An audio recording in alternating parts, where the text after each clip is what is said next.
Yeah.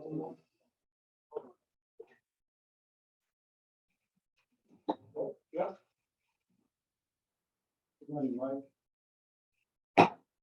6 p.m. on November 22nd, 2022. I'll open the study session for the Board of Directors of the College City Metropolitan District. Okay, I know we've had it in the packet every month or every week, every meeting for the last 2 months. We put together a budget. It's there. It put in a 50% water increase into this budget. A 15% increase. If we could even start out there, and you guys can decide where we need to be. But with the cost of living and cost of everything going up, especially chemicals on our side, over the last 3 years, we probably had about a 4% increase in that. So this was our budget, and like I said, I haven't heard anything back from anybody else saying that there was something that they see wrong with it or anything. This does not account for any new hires or anything like that. Jim, the corrections that have been made, yes, on the admin, I think it was. Yeah. You know, there was one also in the Parks Act that was corrected. And this budget has the 15%. Yeah, 15% included in it, right? Just on water. So with that 15%, like I said, it would raise 15% on the tier system. It goes from 0.00438 per gallon to 0.05037, which you're looking at 0.01, I'm sorry, 0.00438 to 0.005037. So you're not even raising it. We're going down a little bit. So Greg, if I could, we're all going to be discussing that later on the rate increase. Because I don't know if we could just do this out the budget. I would like to ask both Sarah and Harry. Harry, are you there? He was. Hey, Harry, can you hear us now? Get yourself off the mute. In the meantime, Sarah, do you know about budget? You and Harry looked it over and were involved in that. And it's okay. Any other questions, comments about the budget? Jim, when you said there was no county for the admissions, what is our staff? Right now, you have 4 on the outside that are working lines that are roundabout for water and sewer. That are outside people. We have 4 people in the plants. That would be 2 in sewer, 2 in water.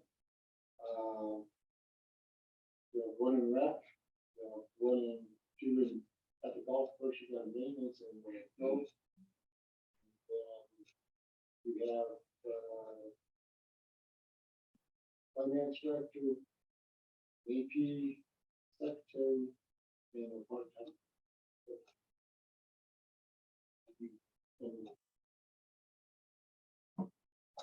So we have a total of 15 full-time people in one department. Don't you still have some kids on the part-time staff? Yeah, we have part-time. They work maybe 8 to 10 hours a week. That's helping Josh and pick up or help with rec activities. They're all, yeah. Then we have this part-time, which is actually efforts.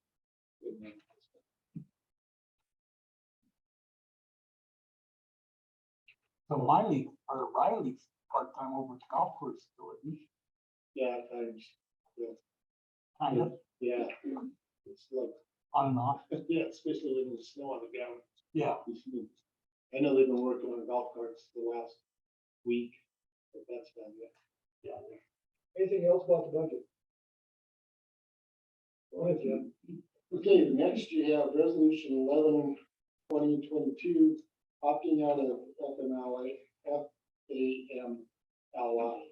That was voted on by the public. We're a small entity, we're under 20 people. We have the right to opt out. I have put it out to the staff, to all the employees, if they want to participate in it or not.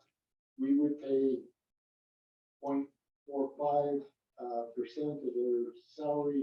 They would pay 0.45% of their salary into this pool that you cannot collect from for 2 years because of the nothing in pool. And then it would be for any kind of sickness, family, domestic violence, whatever that we would have. Out of the people that I did poll, 10 of them said no, one of them said yes, and the other 3 didn't answer. So, most likely that from all my signs and everything I'm talking to, the ones that even did answer, said they weren't interested in it. It is not a benefit. I did talk to Carolyn and then, and other districts, and they are opting out too, because with our special districts, our benefit plan, we do offer short-term disability, long-term disability, all of that. So it isn't really, we do offer them FMLA that we will hold their job for 60 days if they were at work. So they would get paid on this plan, but yeah, for 2 years. And it also, they also still have the option, if they want to do it, they can pay the 90.90% of their pay and be enrolled themselves if they want to, chose to do that. But they cannot use it for 2 years. Yes. Questions, comments, discussion?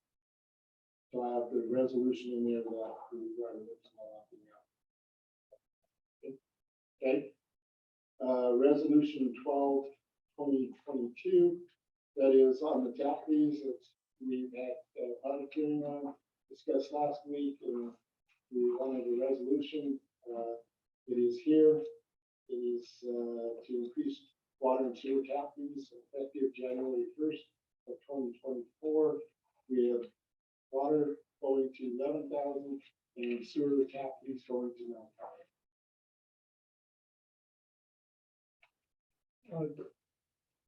One thing that we have to be careful of, correct me if I'm wrong, but that's, we can't be charging that just to the tap field, that has to be restricted to the specific of that. So we break that up into, We do, portion infrastructure. of it goes to debt service.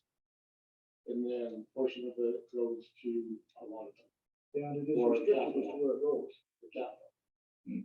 So what we do is make a small portion for the actual cost of the tap, and the remaining portion goes to infrastructure and capital, Yes, and your debt service. where they accept the cost of putting the tap. Yeah.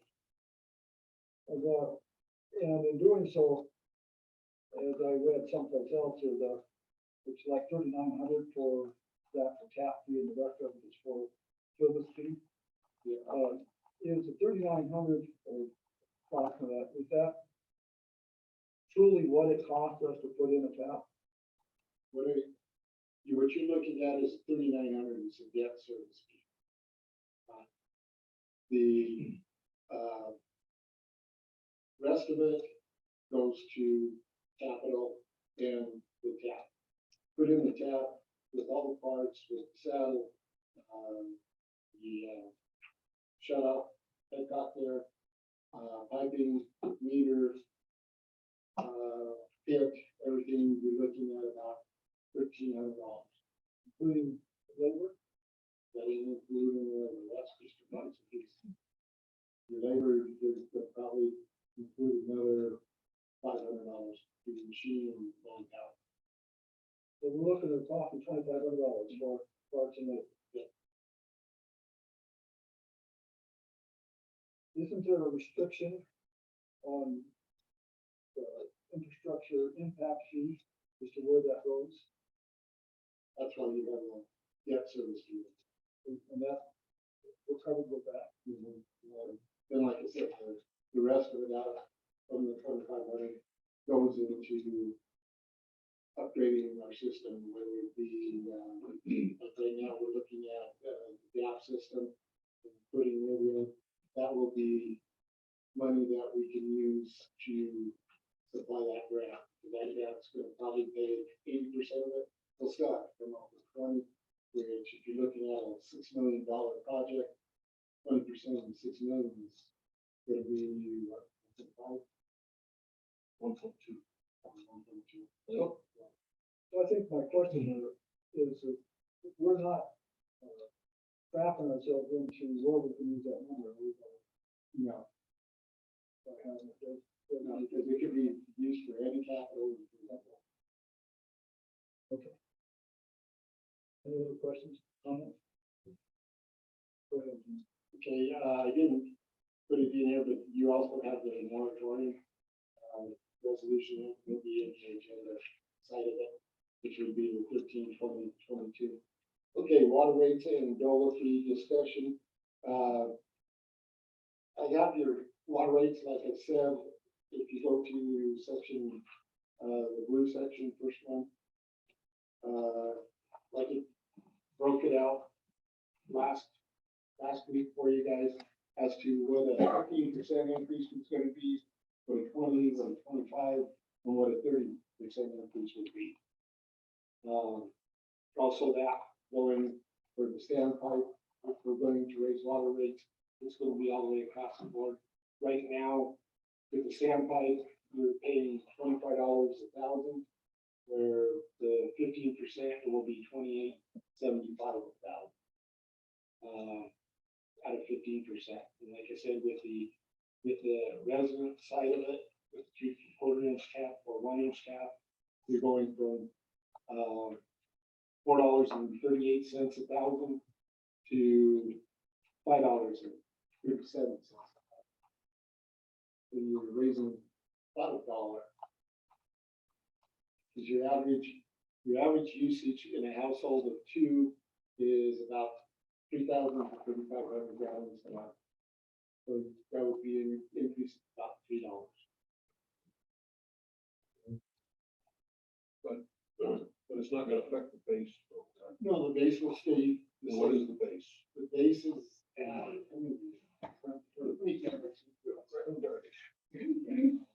well, that's for water and.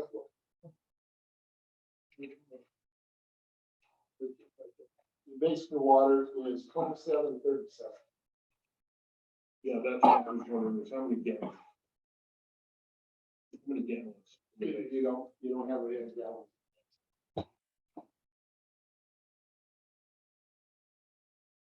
So I think that I've had that confusion come up with other people, is that they thought for that 27, they were getting so many gallons without being charged per gallon. That's not true. You know, you're charged per gallon for every gallon you use. The 27 is basically its administration fee. It's an Well, access it's fee. your payment to keep your service in service. Okay. So my question is though, because you knew my concern, Mm-hmm. was the people on fixed income. Mm-hmm. And I was under the impression that up to a certain amount, this wasn't going to be raised. No, So it's still going to be affected. How much is it going to? like I said, if you're using 3,000 gallons a month, it's gonna probably affect you about $3. Because it's going from not even $3, it's $4.38 a thousand to $5.37. So you're about 99 cents a thousand. So There'd be a 99 dollar. cents a thousand. Yeah, so it'd be $3. And the single house older folks, or do we know approximately? You'll if there's one person in there, you're looking at probably 1,500 at the most, 17. That's what I was wondering.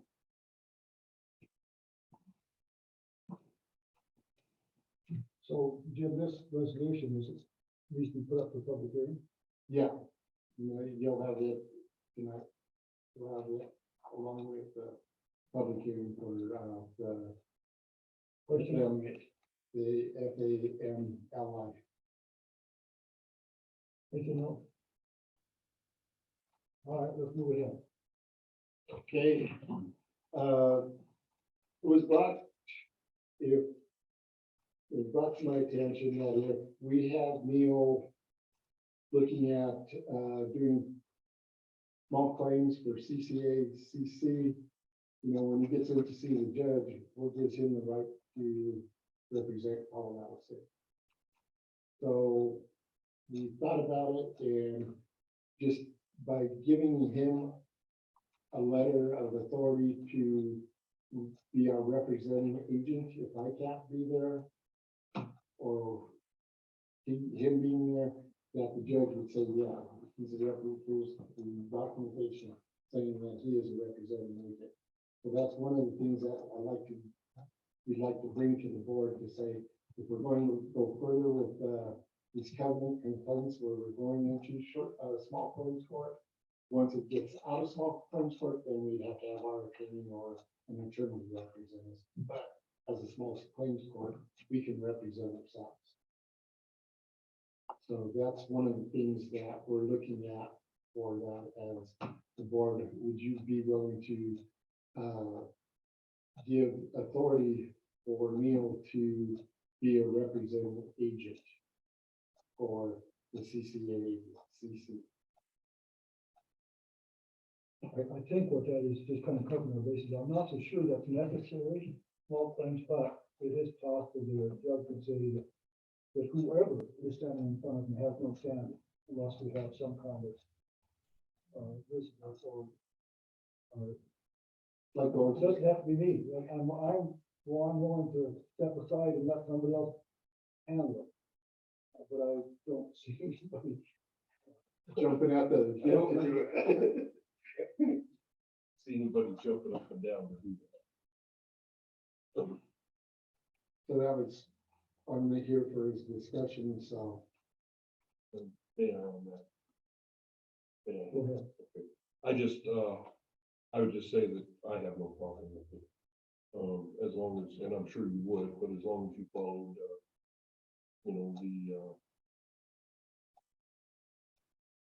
what's the right word here? The intent and wishes of the board. I would have no problem with that. That's, and again, I think that kind of depends on the entire board as to who they feel like would be the most, be willing to, and be most able to do that, exactly what you said. Well, I would trust you to do that, okay, otherwise, I'd rather you wouldn't. until otherwise proven wrong, I would trust you. Questions around that? Hold on. Okay. Let's move on.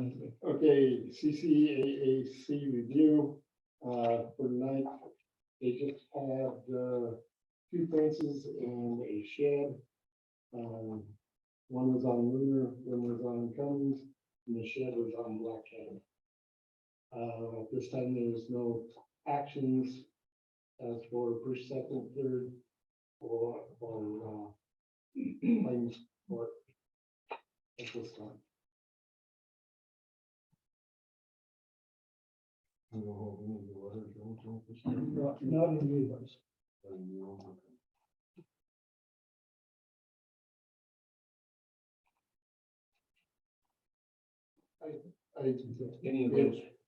Any of those, No.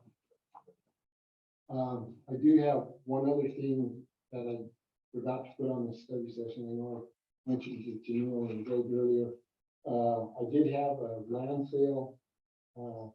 It's separate it was in the book.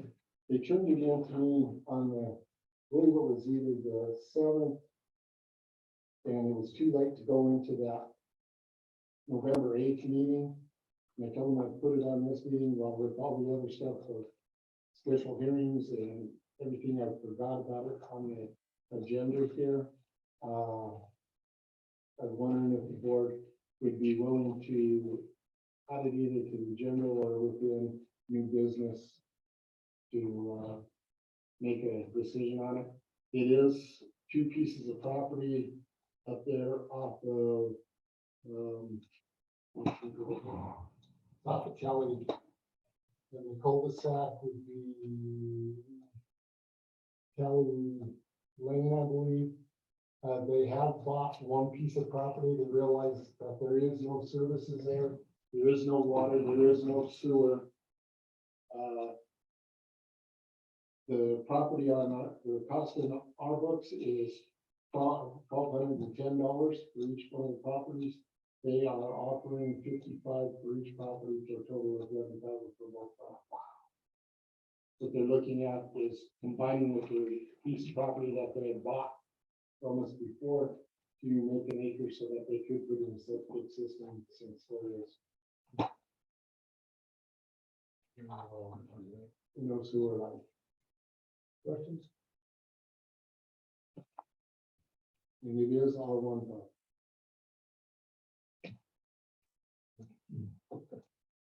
Okay, anything else in the study session? So, just real quick before we close it out, are we not going to be talking about the moratorium right now? I have it down under the agenda item. Right, okay. Thank you. I close a study session, open for the regular meeting, the board of directors of the Metropolitan District, November 27th, 2022, at 6:05. The gentleman's representative. Pledge allegiance to the flag of the United States of America and to the republic for which it stands, one nation, under God, indivisible, with liberty and justice for all.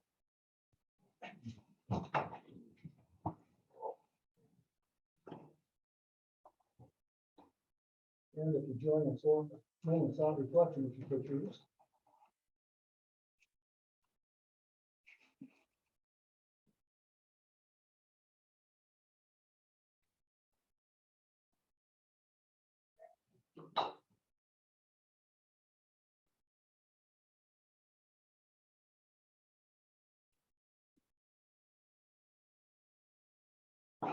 Thank you, everybody. For the quorum check, is Harry present?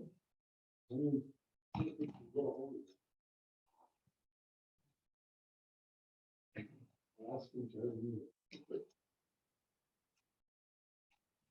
He's probably eating dinner. I'll be a bit late, but I'll-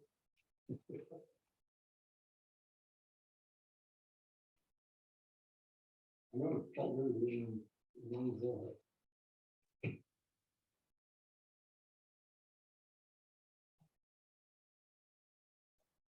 would you unmute yourself and say hi to us? Would you unmute yourself and say you're muted? Thank you. No, little microphone on the bottom. The computer's too much for it. There you go. Can you hear me now? Yeah, we hear you now, Harry. Okay, I'm sorry. Can you hear us? I can hear you. Yeah. Okay. All right, so let the minutes show that we have a full quorum, or 4 board members present in person and 1 board member by Zoom. If I could get approval of the agenda. I make a motion at this time that we approve the agenda with the addition of the, lot sales, the lot 188. No. No, it's gonna be lot 256 and 263 in unit number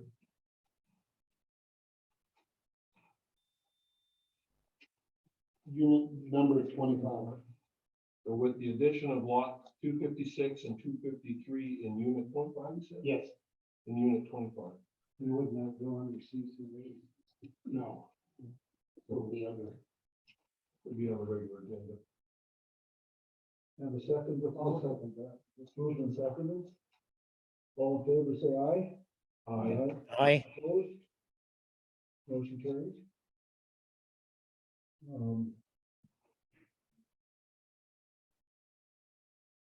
Yes, you know, we need to go to public hearing for, Let's go for the employees to opt out of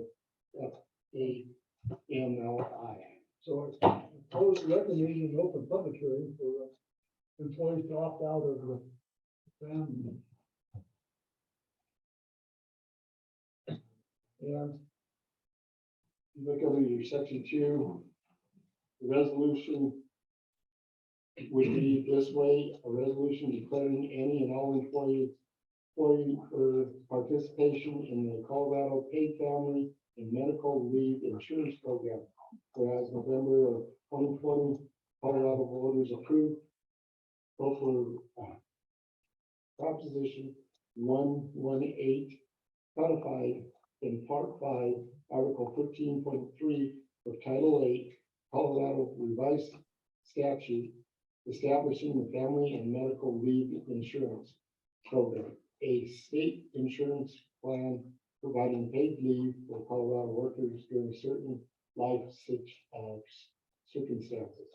And whereas under the FAMLI program, employers and their employees are both responsible for funding the program and may split the cost 50-50.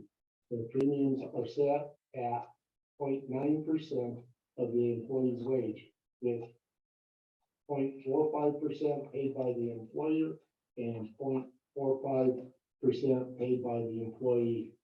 Whereas the premiums required for FAMLI will be collected starting on January 1st, 2023, and benefits will begin on January 1st, 2024.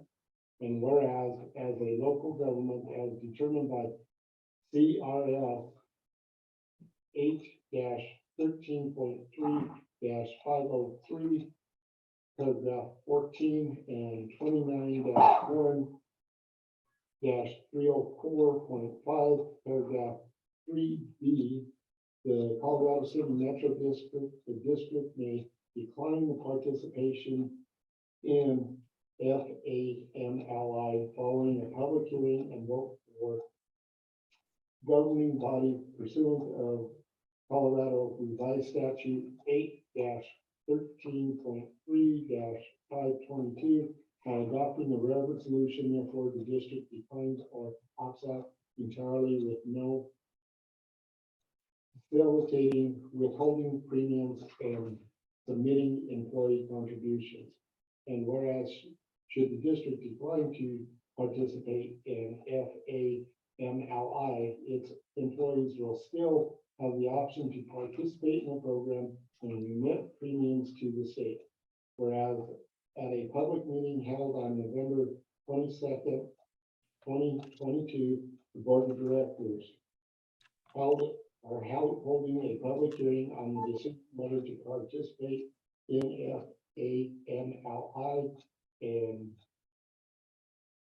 I'll stop there because we haven't decided.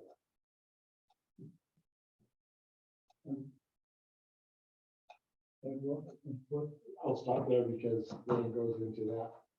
Now that they have decided that this is a public hearing to have anybody voice.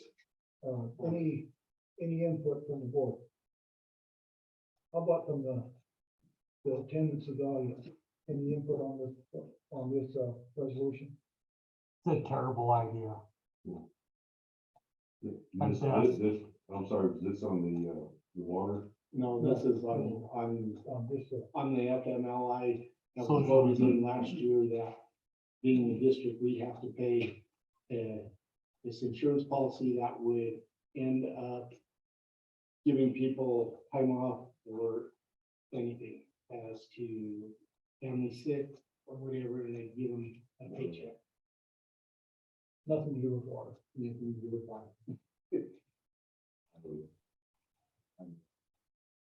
Small community like this, don't see how they can afford it.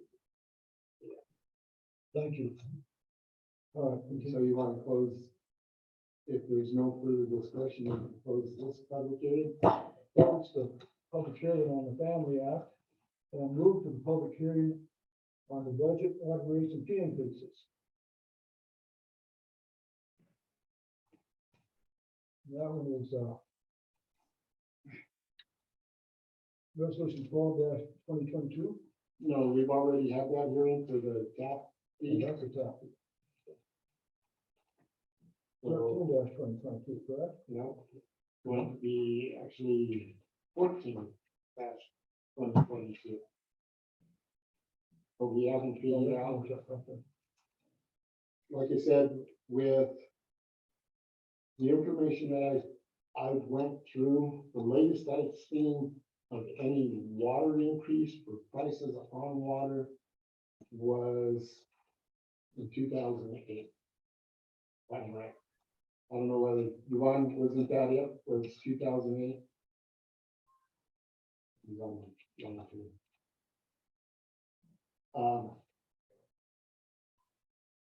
You did have a base rate increase in 2019 of $5 for the base rate. Right now, we are calculating what it costs us to produce water. And it's in the range, pretty close range of 0.005. We're not even breaking even yet because of water losses and all the infrastructure that we're replacing and doing as we go along here.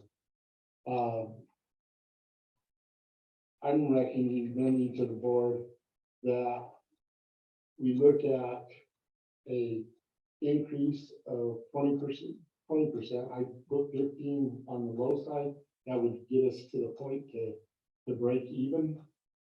But also I know in the last year, we've discussed about hiring a utility licensed director and stuff like that, which that ain't gonna be cheap. That's gonna be in the 60 at a minimum of $70,000 a year as a salary. Plus then you're looking at benefits, which would take it to about 110 with our benefit pack. So Jim, this, the resolution, as we have it written, the 14-2022, that's with the 15%. This is with the 15%. And you're recommending to go to 20. I'm doing 20, and that way we can put away a little bit of capital to also help with because last year with depreciation, we lost $221,000. Or any questions from the board? Let's open it up to the audience. You got something? Yeah, I got Go something ahead. real quick. Let me open it up. So if it was 2008, cumulative,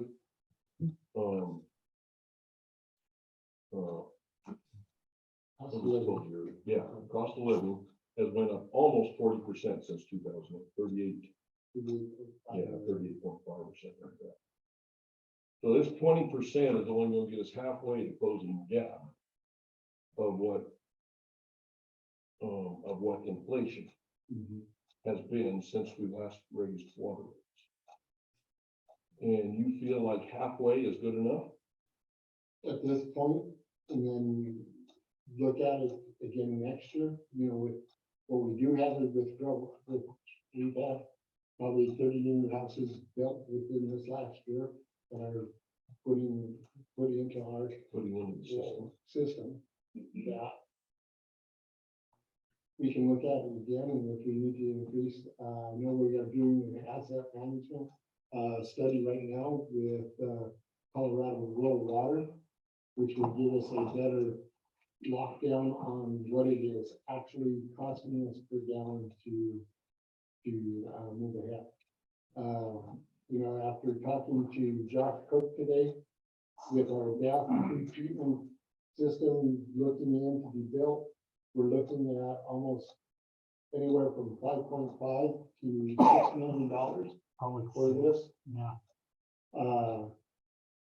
I know we can possibly end up pulling 80% of it as grant money, but still, you're also looking at that we're gonna have to probably take a loan out to get the other 1.2. We should be fairly close in tap fees to cover that 1.2. Well, I would like to get there completely. Yeah. But discussing the rates though, you think that 20% is gonna be enough for them? for right now, yes. Cause I'd hate to do a 40% increase right now. I yield.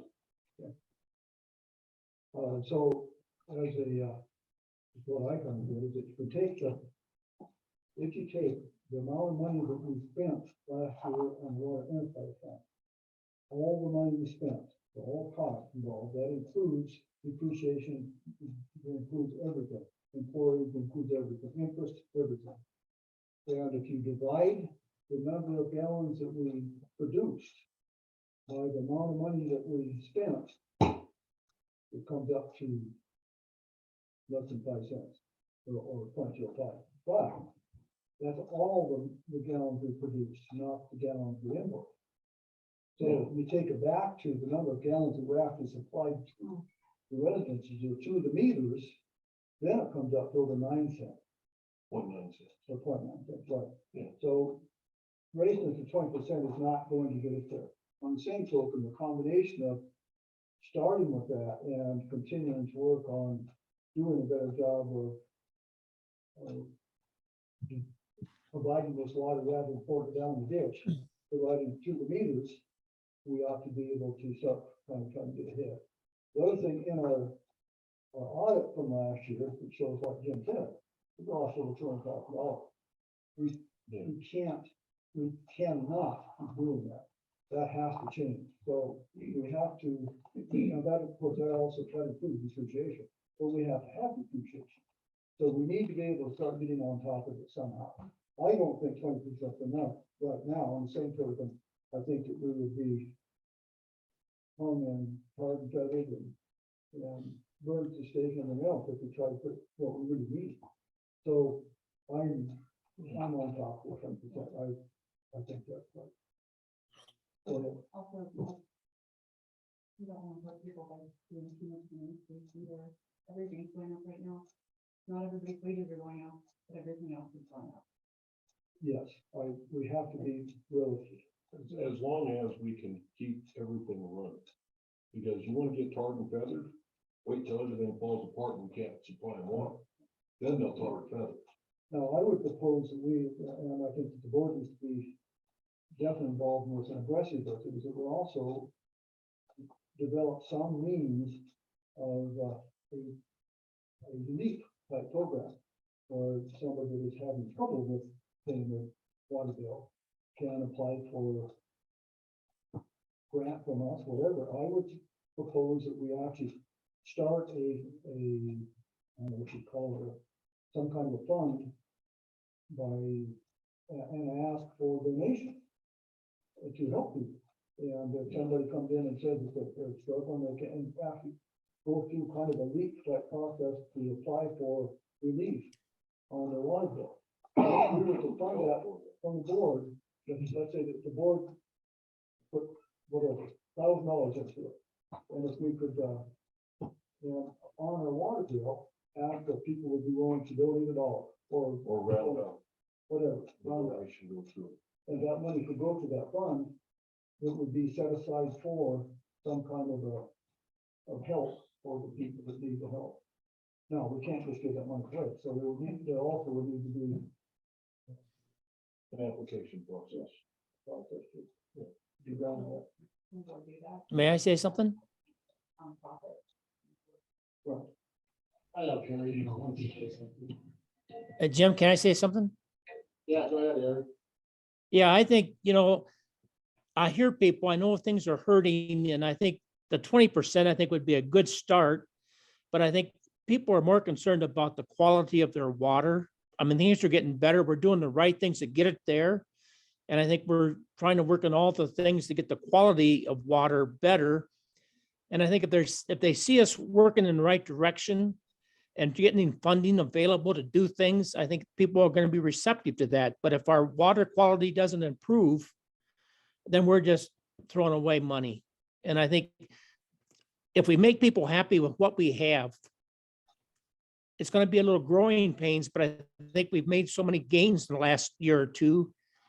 And we can't predict when the next break's going to be, but there's monies out there and I think you're going after them. And I think that if you think we can live with a 20% group this year and keep working on our qualities of water qualities, I think it'll be a win-win for us. I yield. Anybody else on board? No. Open it up to public. Well, I just, well, you guys were discussing your opinions on the increase. I messaged, I'll get you in. Cindy Schaefer. I messaged the neighbors just to find out how much water usage they have on average a month.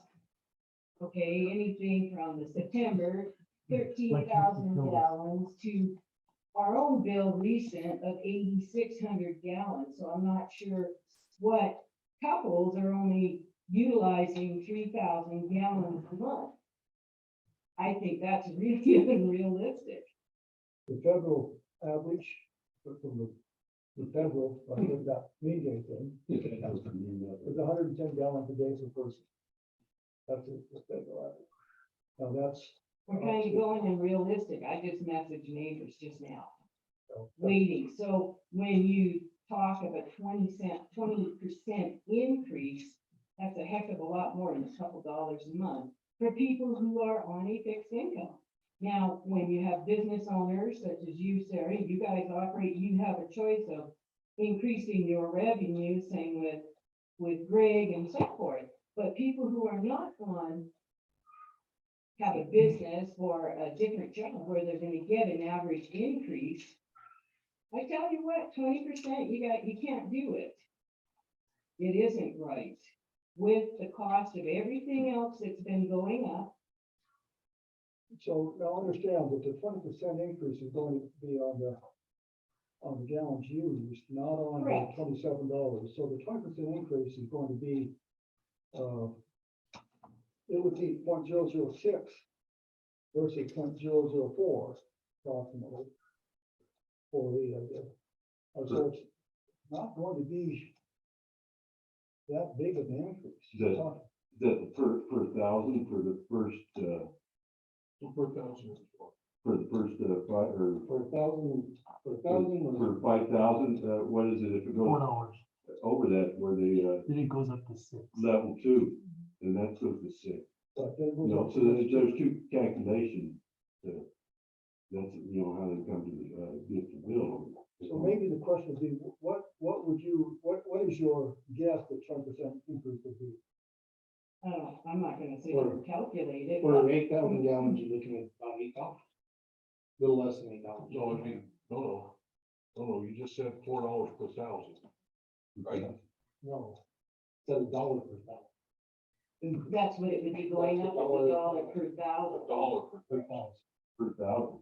per thousand gallons. So if you have 8,000 gallons, you can probably be about $7.95. Mr. Chairman. But the thing is, you know, I might also mention, you know, you went back to 2008 saying that was your benchmark for about how many days. Well, since then, Colorado City has been known to have the highest water gates in the whole country, even back then, and they've been gradually going up. In 2006, when I finished building my house, my average water bill was less than $40 a month. I don't care how much I watered. That was average back then. Okay, now it's, you know, it'll average, you know, $100. Okay, if you look up what the average Colorado water bill is, you can Google it. $39. $39 a month is the average for most residents in Colorado. If you look up a similar community population wise, Los Animas, go back to stuff here. Their water rate for a 3/4 meter inside the 20, city limits is $27 for 3,000 minimum gallons. And $1.62 for per thousand after a minimum of up to 30,000 gallons. $27. That's a city that is similar in population. If you look at Pueblo water rates, this was effective January 2021 for a 3/4 meter is $12.98, includes up to 2,000 gallons. Then anything over 2,000 gallons is a $2.98 per thousand gallons. We don't even come close to that. What are we right now per thousand gallons? Hang on, we have Well, Mr. Ross, go ahead. all I was gonna say is I did calculate on a 3/4 inch, meter for 10,000 gallons, it would go up $8.65. For what I remember. You know, and in light of, I agree with what Harry was saying, that, maybe if the people start seeing that they're producing good quality water here and good quality service, which we have not had in the past few years, we all know that. They're terrible. If they started showing something for the money, what are we getting for our money? Maybe, people would agree, but I don't even agree for a 15% increase. I think looking at this budget, and I just, got to matching through the budget, kind of looking at a few things in there.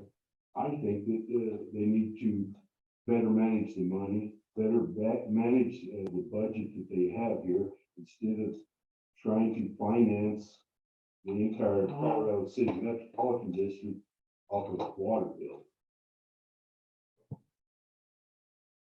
Anybody else? Rosalie, Marianne, I'm sorry, your name again? Rosalie, Marianne. I kind of concur when we first moved here 21 years ago, my bill, water bill was pretty reasonable, it's tripled. We've moved here not 21 years over time, I understand that. But what that's forcing us to do is these water bills increases, we're cutting back. And I think a lot of people will cut back if they have lawns, we're cutting out lawns, we have no choice because the water is just extremely expensive. And so I kind of think that's gonna defeat the purpose of raising rates if people cut back, but it is an expensive bill. That I feel, again, quality water. I no longer use tap water for drinking and cooking. I now purchase water for drinking and cooking because it was yellow, it was smelly. And I resent having to pay more for water just because it's not good quality water. And so that's where I stand as a citizen. I feel like it's really gone up, but the quality isn't there and it's gone up tremendous. The average of 5,000 a month, I agree. I don't know anybody that uses less than 5,000 gallons a month. I don't even see that happening. But we do want way more than that. And it's just my husband and I do. Literally 3 loads of laundry a week, that we try to conserve what we can. And we still use more than that. So I don't see how 3,000 is even feasible. So that's my 2 cents. I think, and I don't know if it's possible, but I see, I'm trying to watch, I don't always come to meetings, but I do watch the videos. I do watch YouTube videos if I can't watch live. There's other places. We can raise the cost of selling the lot. I think the lots you're selling are just from dirt cheap, raise funds there. Is that possible? Use that money to help with the budget? I don't know anything about budget, but I think we need to look at other ways of raising that. So, in answer to your question about the other ways, consider that, the water enterprise is basically a separate business from College City Metro District. It's part of College City Metro District, but it operates on its own, so it has to find its own money. So it's a lot of money, it can't use that. If it is subsidized by more than 15%, then it takes it out of the enterprise and then it comes into tax money. And The taxpayers are subsidizing it. Right now, it's being subsidized by itself. I was just gonna, just try to remind everybody here, see, we're a water district here. I mean, that's basically what Colorado City is. We're a special district and we buy and sell water, or we sell water. That's how we pay bills. And, Rosalie, I put water in my front yard, had to. But, it's just the way it is. And, I'll see people that'll gripe about paying $8 additional on their water bill, but they don't see them at local jug buying an $8 pack of cigarettes. But I So- guess the $8 per so many gallons. Do you feel- Well, I'm looking at. I can see everything. See the whole big picture, but it is what it is. The biggest thing is right now is fuel. Our fuel costs are anywhere from $3.50 to $4 a gallon, where last year they were $2.25.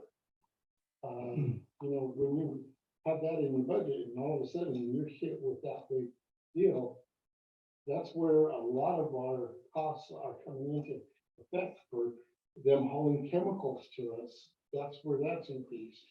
Even to come pick up your trash, you have a full fuel service charge now. I agree with you. Yeah, Pueblo does have lower water rates, but they have a population of 130,000 people that can be spread out of.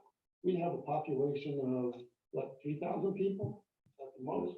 Well, I took comparisons, I was trying to find a city that's close in population, Los Animas. I read that up, that's $27 for like 3,000 every gallon. But, and also look at the difference, okay, you said you bought your house and moved here 21 years ago. How much has that house appreciated in value over the 21 It's years? overvalued. I don't think it's correct, but that's the market. Yeah, that's It's what I'm not saying. correct, but it's the market. Cost of living has increased. Cost of living going up with everything, but This one big thing is, Pueblo, they're right on the Arkansas River, Los Animas, they're right on the Arkansas River. We're on the Greenhorn Creek and we rely on the snow that's on that mountain. I mean, that's a big deal. And a lot of our water comes out of wells. Yeah, I know. just like, what was you saying, Neil, that, we had what, $200,000 lost last year, was that all over water? Yeah, just in the water department. Just in water, and that's because the water that is produced but not invoiced, probably. depreciation. Most of those appreciation. That way, we aren't May I say something, Neil? putting money back to replace what's going out. So that's what the case is. But Yeah, say something real quick. May I say something? Larry, go ahead. The biggest monkey in the whole bit is you never know when you come into work Monday morning or Tuesday morning or any morning, whether you have a leak out there in the system. And if you've been paying attention to stuff, we've had a lot of leaks this year. And at that money, we only have so much budgeted for repairs. And we're way over that right now because you never know where our next leak's going to show up. And those are the things we can budget, but you don't want to budget way out of line. And hopefully we don't have leaks. But that's the monkey out there that we can't control. The existing system. Did you have something, Greg? I just wanted to real quick, let the audience and all the other people know. Until just a couple of years ago, the previous boards, the previous managers had never been taking into depreciation. Wasn't ever being accounted for. Okay, what that means is that they were never depreciating equipment, never depreciating the water infrastructure, and they were not putting any money aside to repair any of that stuff. So if you don't take into account the depreciation, okay, basically you're sitting on a ticking time bomb. Because eventually it's all gonna fall apart and you're not gonna have any money set aside to replace this stuff. Well, starting what, 2 years ago, 3 years ago? So starting in 2019, this board decided that was crazy. So we started putting depreciation, and by the way, our auditor, all those years have been telling us we should be doing everything. So we started putting depreciation away. But depreciation is a big chunk of money. And that's where most of our money is being lost, is in depreciation. But if we don't do the depreciation and put that money aside, then we're all gonna have to come up with it out of our pocket when everything falls apart.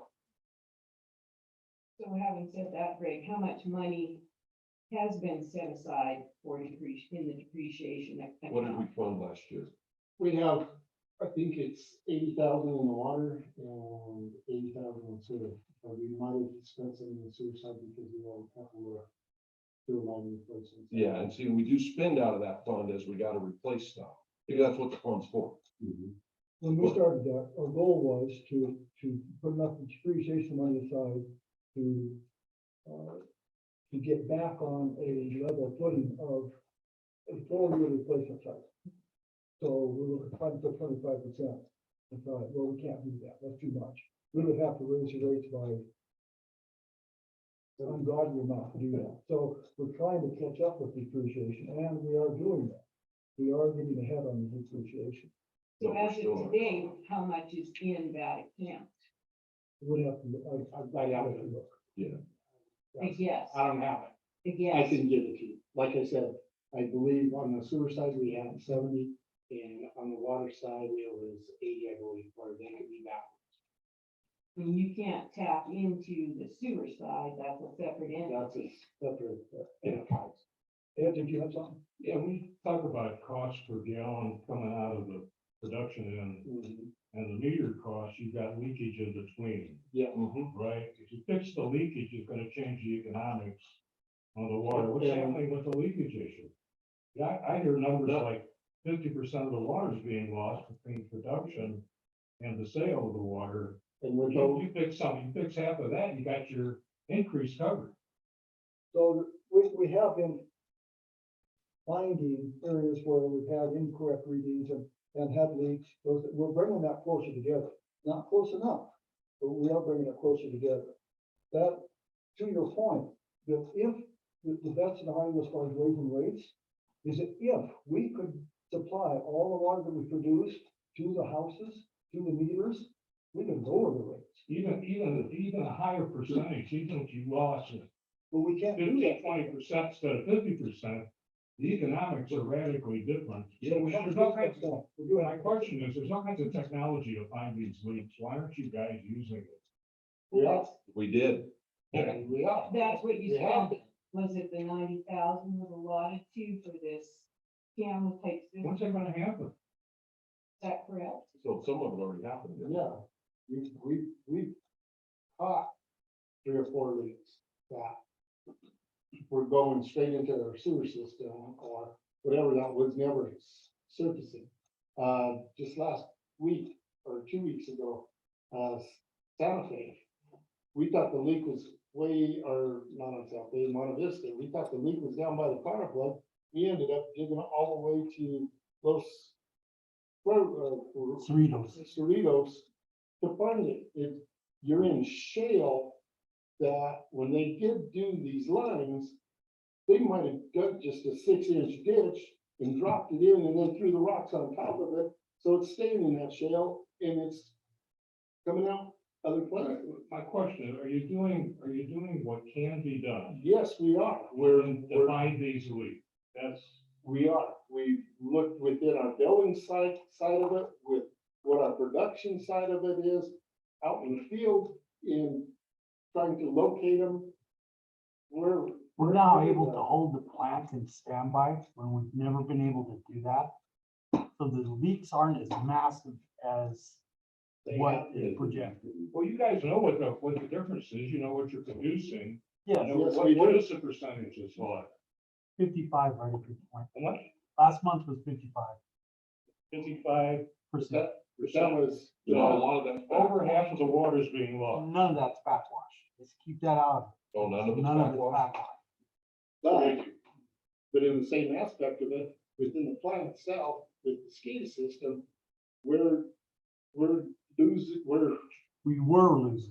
losing about 30,000 gallons a day just because of the numbers. It was rounding to the higher number. State was saying that we were producing this much, but we were actually only producing this much. So that's some of that variable in there. We had some situations where our meters were not reading the correct dial. Instead of charging you for 1,000 gallons, it was charging you for 100 gallons. We have corrected those things. So we are finding things that isn't all just leaks out there. And it's like Gary says, this is the plant at this point is in standby probably a third of the day compared to when it was running all day long. And we not knowing it. So I wish I had a magic wand to go out there and say, oh yeah, here it is, and here it is, and let's get these fixed. But with the ground conditions we have and the granite that's out there, And the age, you know. and the age of the infrastructure, And the way it was it's built. 60 years old. Yeah, Documentation also, there's sometimes that they don't even know there's a water line or a sewer line or and that doesn't have anything to do with this board or the manager now. It was years ago when they didn't document it correctly. You know, there's a lot of water lines floating around that we have no idea they even exist. All right, let's get back to the structure. Just one more, question, you know. Hold on, John. Sir, My name is Ken Schweitzer. Going back to this depreciation, are we out on a limb here? We're all by ourselves, just a little island in Colorado City, because once a year, when I'll look at the Pueblo Chieftain, there's a massive water project going on. They're replacing water. What part of Pueblo County? Don't they help us? I mean, are we and on our and own? at this point, yeah, we've got $3.8 million from Pueblo County through ARPA funds to replace 2 miles of line and redo 3 of our tanks this year. And that's what the construction is being done. And we needed to get Tally back in the loop so that way when we take tank 1 out of play, we can use tank 3 to transfer water and keep everybody in water. So there is strategies going and looking to see what is the right thing. It isn't just throw a dart up on the board and say, okay, let's do this line. It's being systematic at how to do it. Jim, so I think to answer your question, you know, we're not a hero by ourselves. We are getting the attention of Pueblo County, we get attention of the state, of the feds. I mean, we do have, and Jim is working on all of these grants as far as finding money, finding funds, and finding help to be able to improve our infrastructure. We, I think, have been on an island in the past. I think in the past, maybe the infrastructure was oversized enough to handle enough more population that was here where they didn't worry about it. Now we're finding that we do need to worry about it. We need to be considering our infrastructure, and it is getting, we are getting a lot of attention from a lot of different agencies. There's a lot of meetings being with different people at different places, trying to find help to get this done. This the rate increase that we're talking about right now is not going to fix our infrastructure. It's going to help us, put us in a position where we can match funds from other places to help fix our infrastructure. But in order for us to increase our rates to fix our infrastructure, nobody can afford it. No, none of us want to pay that bill. So we are, with our rate increase is simply we want to let the feds, the state, county, everybody know that we are making an effort to get things fixed, to find the leaks, to find the differences between the water produced and the water delivered. And I think we are. I am encouraged by the fact that in the last 6 months, we have started to narrow this gap between water produced and water delivered. And that does become really quite an issue. And we're finding some of it's software, some of it's meters, some of it's leaks and different issues. So we're moving forward. What is Pueblo County's obligation legally or otherwise, as far as our tax, our real estate taxes have gone up tremendously since I've been here, especially the last 10 years, so we're contributing to the county and over and above our little mill levy.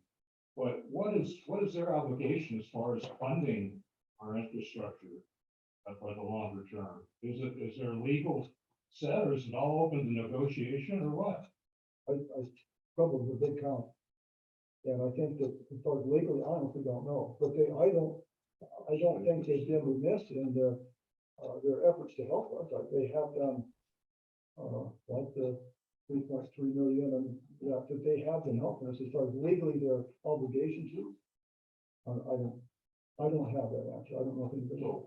So, I'm not a lawyer, but the enterprise and sewer, or the sewer and water are enterprise funds. So basically they are government businesses. They are supposed to maintain themselves. And I don't believe any county or state is legally obligated to give us any money for it, because we're basically supposed to maintain them ourselves. Now, they've been very generous, I think, here recently. And I think they're fixing to get a whole lot more generous here pretty soon, especially for the dam project and for that, What project? the dam project. But- The water. I'll ask about that later, but I mean, what's coming down the pipe on that, because of all the things we're talking about, that's the number one crisis, obviously. With the water dam, we are currently working on grants.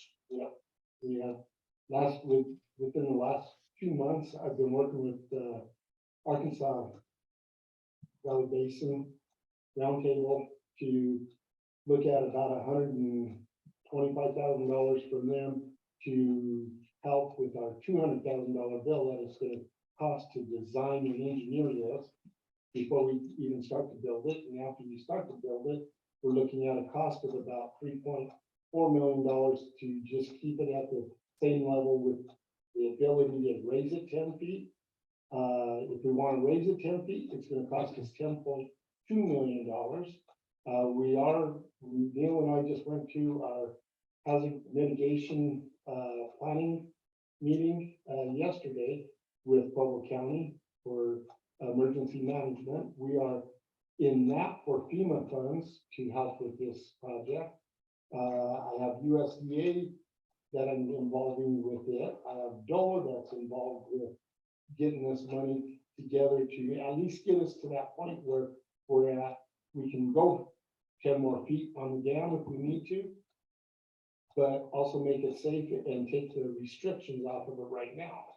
We have a 1 foot restriction because they figured this dam is a hazard dam. We're on a compliance order right now. Okay, the last engineering report I read on this was 2016.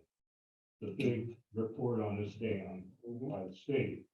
And nothing's been done. The conditions, if anything, have deteriorated from 2016. What's the time frame? Because they now require that water level to come down 2 feet, 700 and something acre feet. And they're going to probably require it to come down some more the way it looks.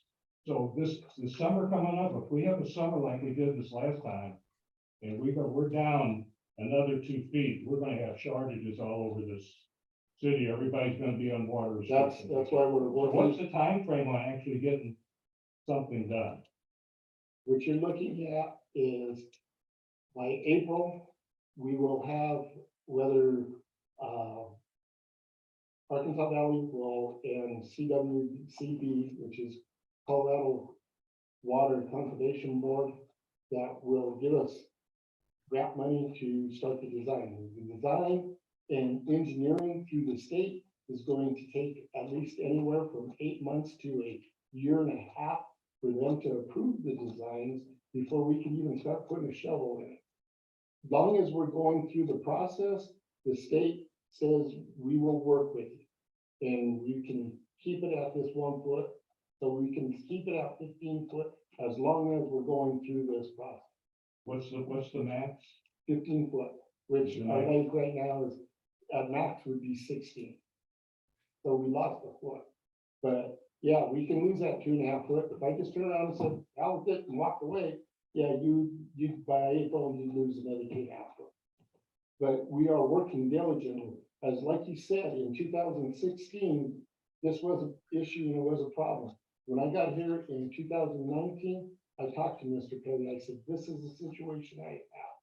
I need a couple of years to have enough money to say that we cover our debt ratios, which we weren't doing it in the past. Because if you don't have debt ratios to cover, you can't get a loan to help your portion of building, even if you did get a grant. So it put us in a situation, so for 2 years, we've been working on the books to make sure that we put money away, so that way we can say, yeah, we are making money to make progress. We're gonna be a foot down going into this next summer. Yes, we were a foot down last summer. So as far as the dam deteriorating since 2016, I don't think so.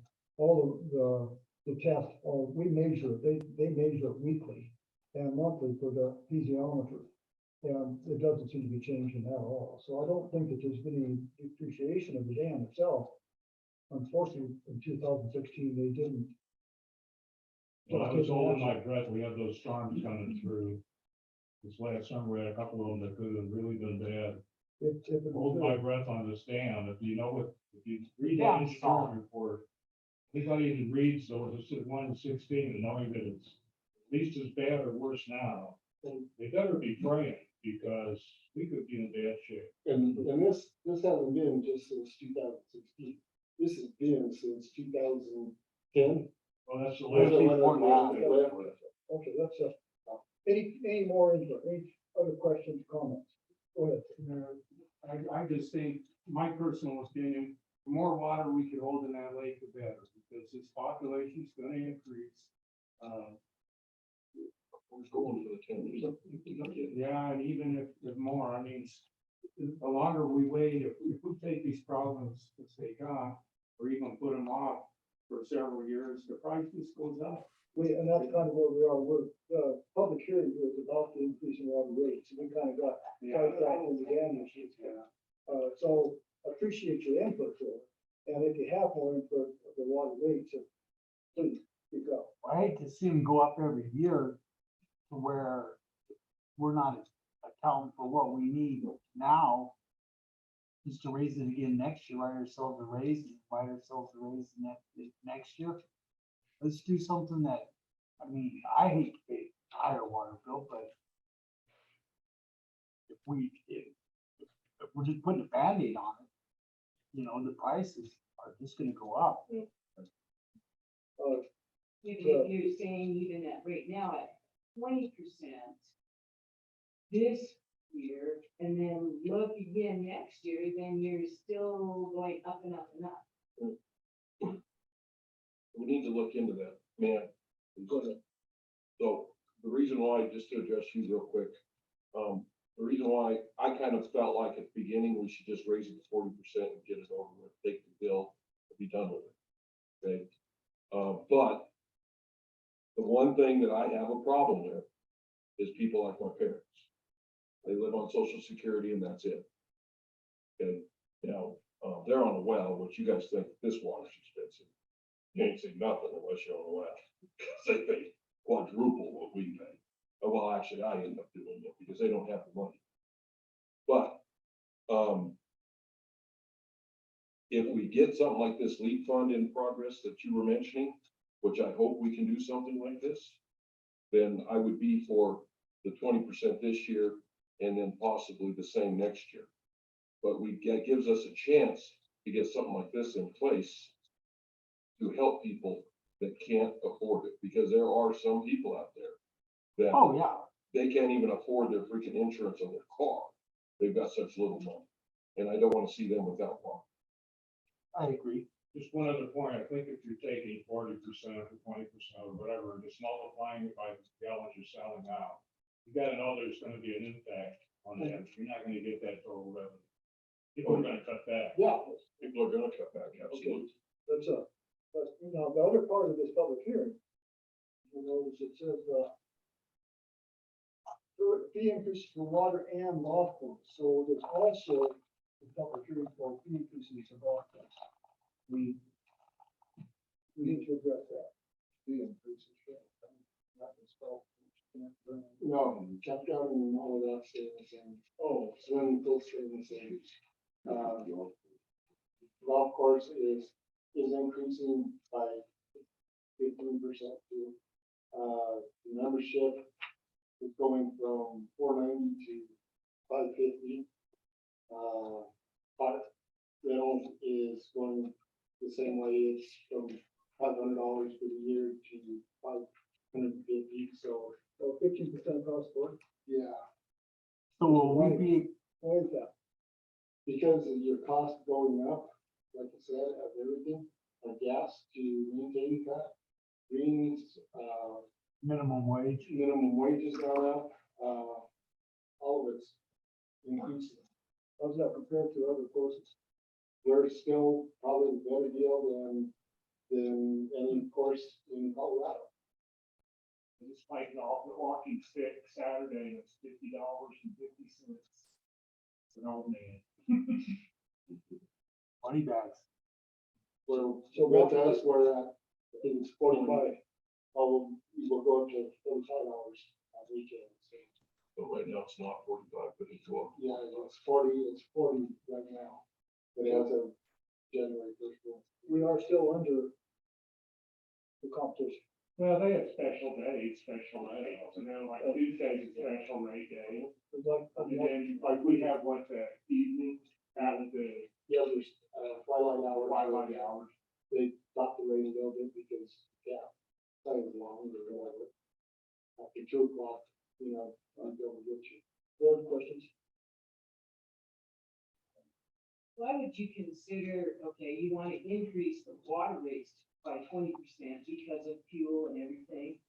And now you're talking on the golf, you're only gonna do 15% because of fuel and so forth. Well, within the budget that I get, we went 15% on water rates. But, okay, but. And this is where we're at, and this is what we're looking at. So are you suggesting we go 20? Well, if you're gonna hit the water guys 20%, why are you not doing the golf at 20%? Part of it, that you talk to Joe, we need to illustrate, but part of it, of course, the golf course is competitive. The water is not. Well, okay, but all right, in the situation of the water, if the rates keep going up and up and people on fixed income or people who have large families, kids that aren't they're not in the lower end of, yes, I'm on, what are they, their food stamps and so forth, but they've got, let's say, 3 or 5 kids. And they're obviously using that much more water. So their bills are gonna skyrocket, but I'm saying, if you're gonna increase the water at 20%, I think that's kind of what I'm hearing from you guys, then why aren't you doing the same for the golf course? So maybe the question, sure. If we increase to 20%, how do we compare? Well, golf is multifaceted. I mean, there's a lot of different, like we can make a ton of money off of the golf tournaments that we have out there. We have more weekend play than any course in Pueblo County, just simply due to the fact that we have the ability to provide a service for a lot of corporate tournaments where you can't get that in Pueblo. And you can't get it in Walsenburg, you can't get it in Trinidad. But we can provide that service. I don't know what we make on those, but it's a nice little revenue source for the golf course. If we increased it by 20%, would it change? Well, you're gonna probably not, because COVID was the best thing to happen to golf. Golf is rich man's. And, well, not necessarily, But it's a sport. May I say something, Mr. Elliott? Thing is. May I say something? Hold on, Harry, I'll give it. Okay. The thing is golf is kind of a luxury item Right. for people. If my rates go up, I'm gonna probably play less. It's like, you like horses, as that hay gets expensive and expensive, you kind of cut down your herd, because you're a cattle raiser, right? Right. So it's kind of the same aspect here, is you still want to give a bargain to them people to come down here to play. Last year, I think we picked up probably 50 or 60 new members to come from Pueblo to play, because but yet it costs them almost $20 to get here over playing at their own courses because they have the ability to, and we offer a good deal. So if you outprice yourself, or you price yourself with that competition up there, you're gonna lose a lot too. So you've got, it's that fine line of how do you wanna, how do you Like wanna the same do it? with water rates. So. But that's a you- necessity. It is a necessity, but people will cut back on water usages. So then you're not getting the revenue that you hope to, like. It's the same as rates. Just go around and around. Sarah? But it is two different things. The golf course supports itself, so it doesn't affect our water at all. And I understand what you're saying, but if we did raise the rate of the golf course too high, we are gonna affect other things like our restaurants. People come here and they golf and they go eat at the restaurant, so it will affect everything. And I do understand your point on water. But I, yeah, But I'm it is saying, two yeah, different- it's in two short totally living. It is, One because job. sports versus residential. That's what I was gonna say. I can understand if the golf course affects it or, but it. They support their golf. I wouldn't mix the two issues, that's for sure. May I say something again? Go for it. Okay. The thing is, if you remember back, we were really worried a few years ago because the golf course wasn't making any money. And when people come in to golf at our golf course, I worked a lot of tournaments where people from all over the state came and golfed here. And the kids and the adults complimented the quality of the greens and everything else here. And the thing is, if you raise our rates too much, those people aren't going to come here. They're going to drive the extra miles to come down here and golf. But if you keep it very competitive with places in Pueblo and other places, they'll come down here to us and hit all the other stores that are in town. And you look at the tournaments that we have on weekends, the restaurants are full after the tournaments. And I think that we don't want to, if you think, well, we can just do an exorbitant rate for these people golfing, you're going to lose a lot of people. And I'd rather go up increments and keep people than say, well, we got to do this, this, and this, and then you lose them all. And you wonder, why isn't the golf course making money? I mean, we cannot be real greedy. We got to be thankful for what we have and hope we have good weather to have good tournaments. Thank you. Okay, does anybody have, go ahead. I'm not, I kind of agree with that, that it's two separate things. But the same logic and rationale applies to both.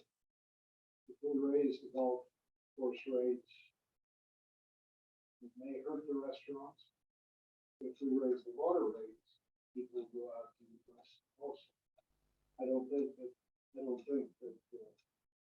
the logic is any different for the two things. Now, I know they're completely different. One is a necessity, one isn't, but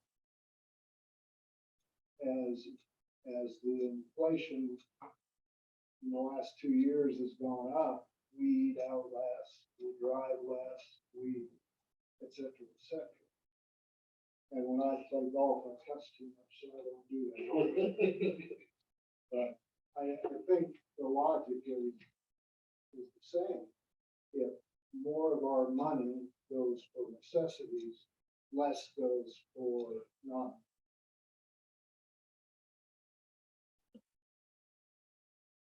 Does Good point. anybody have anything that's new as far as input, not just reiterated of the old? I want clarification. What are you voting on? 15% or 20%? What's going to be on the floor? We haven't put it on the floor yet. This is the hearing. You're not voting? Listening to, yeah, what we voted on the agenda. In the action section. And you don't have a. That's my question. But we'll find out when we get to the motion section of the meeting.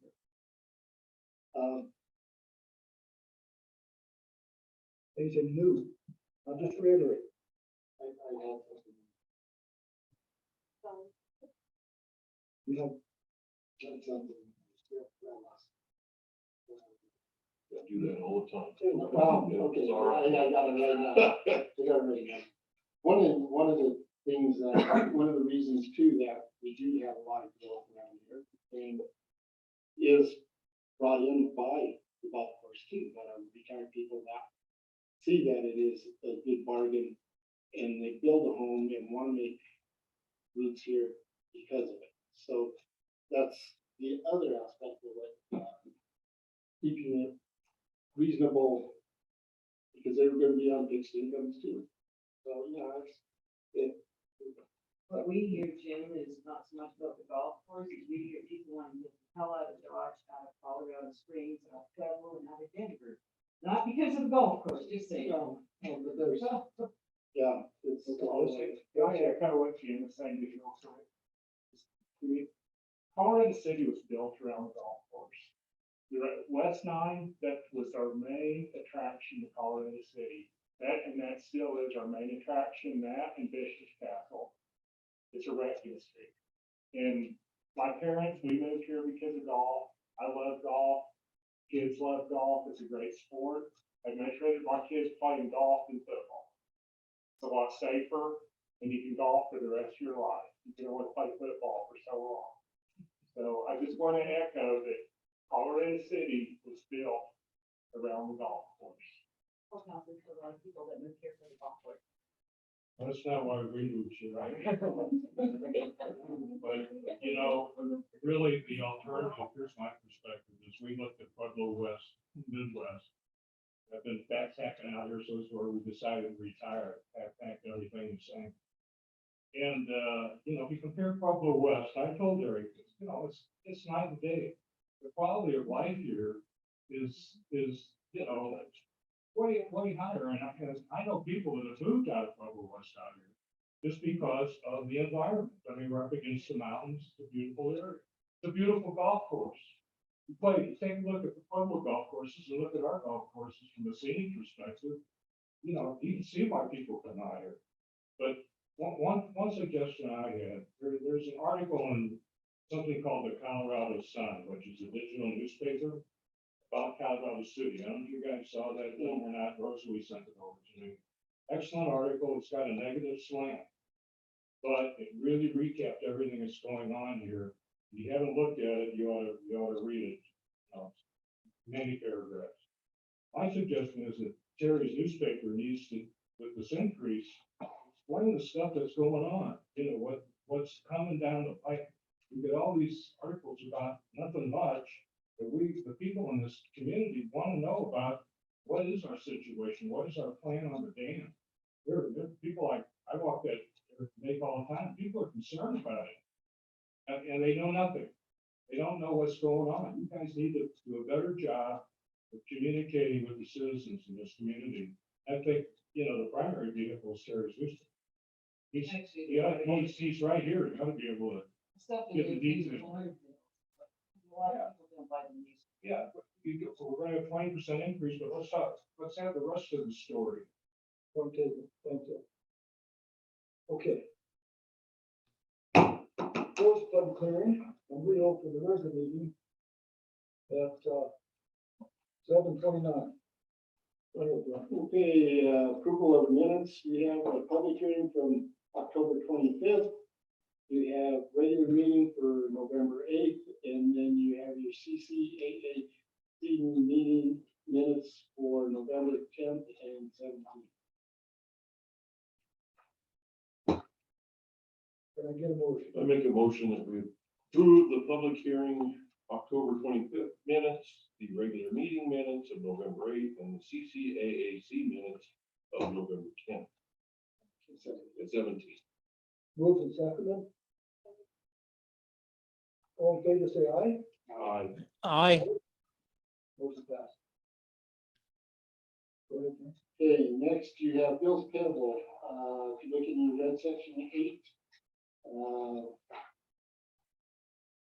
this month it came to a total, or for the second set of bills, came to $108,891.40. Oh, Mayor, I got a huge question here. Which I'm assuming there's more here than just this, but air filters and tune-up kits for $2,000 for the golf course? Yeah, that's some cards. Oh, enough said. Thank you. We do them all at one time when we have a week like this where nobody can play golf. They go around and change all the spark plugs, air filters. As long as we do it on a regular basis, we're actually looking at probably trying to get a 6-month program in where they just go in and blow the air filters out and stuff in July, not replace them, but just to keep it so that we're economical. So Jim, I have a kind of the same type of question. Okay. Is called golf and turf the best place to buy? Could they We- be bought online, basically? We've checked around online and stuff. Yes, you can buy a cheaper plug. We've had real good luck with NJT phase or whatever. So it That has they been, last all day long, whereas if you buy a Champion or something like that, they don't last. fair enough. The next question, wet floor sign. $265. That was more than what floor sign. Well, no doubt it was. Yeah, I hope so. There was more things for the rec center. Again, Josh is really good at that, he does look into, Amazon He does, and a okay. lot of places to try and find the cheapest spot, and that was probably the best deal we came on that. I think we have, the question here is that kind of has come from the last multi months, is it, are we shopping on this? Yes, we are. Okay, We are. that's all I had. I make a motion, we pay the bills. Well, get a second. I'll second. Move the second to pay the bill. All in favor, say aye. Aye. Opposed? Let's pay the bill. That was Harry that made the motion, and who seconded I it? did. Carol, yeah, Just so that our secretary, when she gets back, she can. okay. Do the minutes right. Yes. Okay.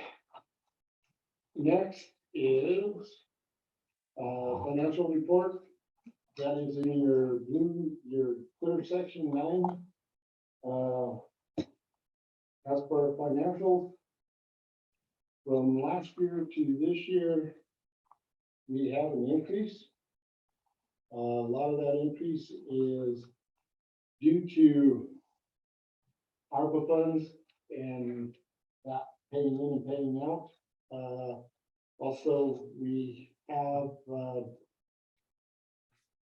trying to think.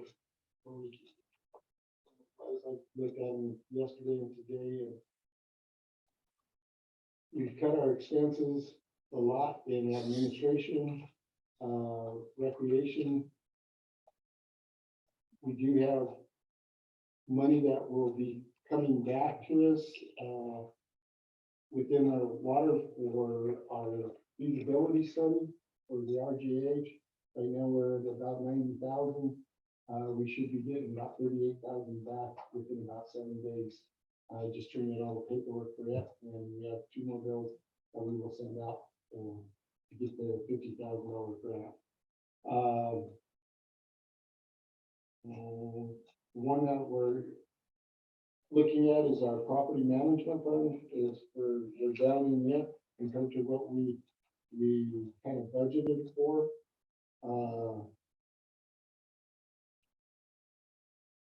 Like I said, everything right now, this year, we're on the positive side for net income. That's where we want to be. We want to be in the negative. We want to keep our debt ratios up. Questions? So, yeah, Go ahead. so you were saying that water, we've got a grant that's gotta go back into this, right? That's coming back to us. Yeah, I don't think she told it out, or it might be project in progress. It's the same way with the ARPA stuff. There's gonna be projects in progress because they won't be getting them done by the end of the year. We'll carry into next year. I have a question. There's a note at the bottom of this sheet. If it's sign off, we need to see afterwards and should correct the L's on these as an internal control. that concerns me a lot. Does that mean she's not been seeing all Well, those? what it was when we did the biggest part of it was the dam, with our JH. She didn't catch, it was my fault, I didn't take them to her to have her see them and sign them and say, okay, this is dam project. Where I did do it to AP and I thought she was gonna see it as we did it, so. How could she now not see all POs? I guess, That was that part of was it, it's something that I have wrote, that I've been writing, and I need to make sure that I get it with her. Most of the time, you can ask Gary, we're on the same page where she'll bring it to me, I take it to Yvonne, and it was something that was missed. So we'll continue it. It was part of our policy, I think procedures that's- that were in place, and it was that is, missed. I think that's an answer. On the same token, I think that we as a board need to be absolutely sure that the finance director sees all POs. Yeah. And we love that one. So I have questions. All right, go ahead, John. Okay, operational reports, Beckwith Dam report. As for last week, the weekly inspection, we have 15.2 feet in the lake. The 4-inch was dry, 6-inch was 1 unit, equaled 100 milliliters. The seat was dry, the weir was at 0.13, pit was dry. He did, barometer, P1 and 2 was at 17.8, and that was dry. P3 is no longer in service. P4 is 21.2, P11 is 15, P5 is 23.1, P6 is 26.1, and P12 is 23.3. And that was the other readings that I just got through reading. You should have a picture of the tower and stuff. This week, he gave us his weekly report today, since we have the holidays and stuff, and got it done. The lake was at 13.1, the 4-inch was dry, 6-inch was damp and frozen. Seep was dry, weir was at 0.14, and pit was dry.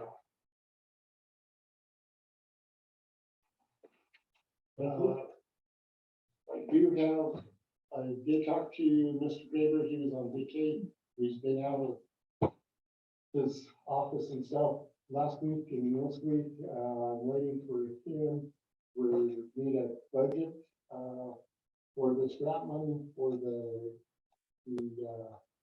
design and stuff, so I'm waiting for him to turn that into Arkansas Basin, so that way we can put that in progress. December 15th is I will have all the paperwork into them to go to the needs assessment, which will probably be somewhere around the 20th of December. It will be taken to their meeting January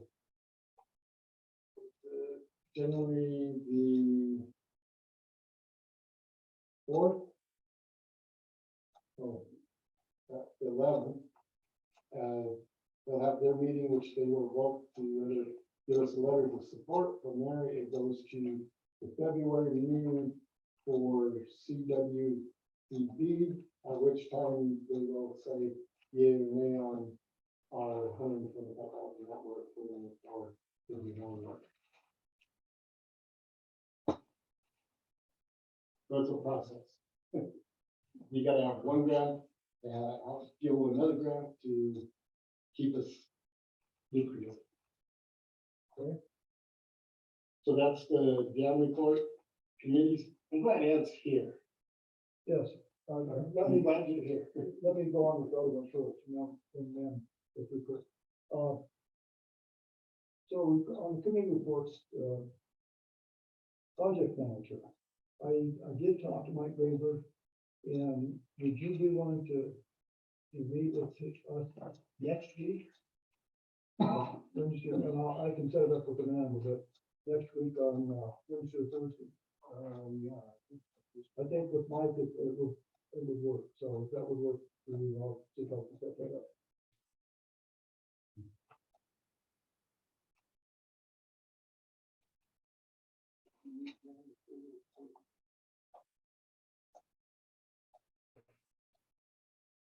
I think either would be great. I did have a brain transplant scheduled, but I think I've got it. You don't need that. Okay, the newsletter, Yes, sir. are you up for the newsletter? Sure. The newsletter is due. Yeah. It's first next week. when I won't be here though. You'll have to get. So if you need some help, I'll help you out, but we need to sit down and, discuss what goes in it or whatever. But what days first? First is Friday. No, first is Thursday. Next Thursday. Next Thursday, but it's due by when? At least by Tuesday or Wednesday. I guess, so I can sit down with you Monday, but I got a gun show this weekend. I get the big one up in What Newbrook. about tomorrow? I will be, at the job all day getting ready for the gun show for the weekend, packing. And then Thursday I will be in church. Okay, so, yeah, anyway, But Monday, we can make some time to do it. Yes, absolutely. and one thing on the, very definitely on the newsletter needs to be that we are going to have and I want to call it a chat. I don't want this meeting time. We are going to have a chat with the board February 21st. Just call it town hall meeting. I want to meet, that's too far. Like I said, that's the public forum. So we need to remember that, We did have one, Town hall chat. as well as talking about the water increases. which we did have one last Tuesday. But nobody showed up. Well, Neil was here, Sarah was here, Justin, and we had Dennis on Zoom. So we'll work on the newsletter. Utility manager, we're still working on that, the budget we just dealt with. Ed, would you give us an update on the post office? As much as I can, I've been in touch with them, with this Brenda, who's been promoted to be the customer service rep for the state of Colorado and Wyoming. It's our district post office wide. And the situation is they're gonna make a decision, as I've said. I got a little write-up on the paper. After this contract runs out, a big part of it is really, I think, is, as I've said, the bureaucracy like that. I've communicated with a couple different people there, is you gotta kind of be a pain in the butt to get anything done, is the way they operate. They take the path of least resistance, and I think right now, if we don't let our views known, we're gonna wind up with a contract post office up there. It's gonna continue. One thing that would really help, is if we have any people in the community, maybe we ought to put something in the paper. Just where it's a hardship to have to stop in and get the mail. We got people that don't drive, that sort of thing. That goes a long, long way with the postal code. We've got people where, with the fact that we have to stop in and pick up our mail is somehow a negative, that could really add to the argument. But I've been in several conversations with them. I've been trying to get them to send a letter to Neil, this letter that we put together, that outlined our argument. Just respond, tell us what you're doing. And they keep telling me they're gonna do it and it never happens. So that's all I can tell you right now is, the people over in Buena Vista actually had to go protest.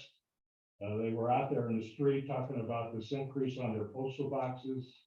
And the post office caved in about 2 weeks and gave them 3 post office spots. So the citizen activity is gonna be a real factor here. I'm not quite sure how to make it happen.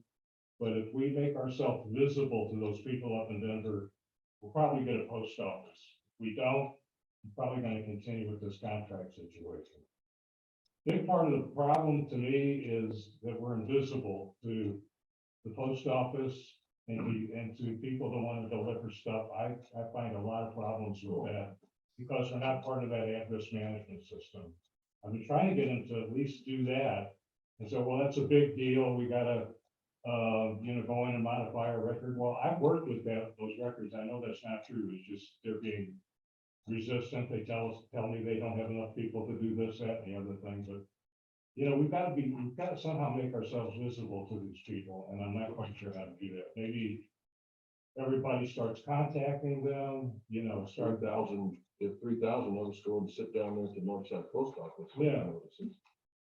But, people in Buena Vista got on the Cape real quick. I understand over in Gardner, they got a post office that way. They started screaming about it. They put a little, metal building over there. So they've got a post office and they're tiny 18 little people? All 18 people. 2 dozen boxes. Everybody around us, we're 6 square miles. These communities around us that are 60, 70 square miles get delivery. They drive right through us to deliver mail up here on the highway. Crazy. Thank you. Okay, I'm gonna read that. You get it. We're all doing good, right? I hope so. Statement of conduct and demeanor. In order for business of the board to be conducted in the most effective and expeditious manner, it is necessary that all persons present maintain a demeanor of civility towards the board, staff, and each other. Conduct that appears threatening or aggressive will not be tolerated.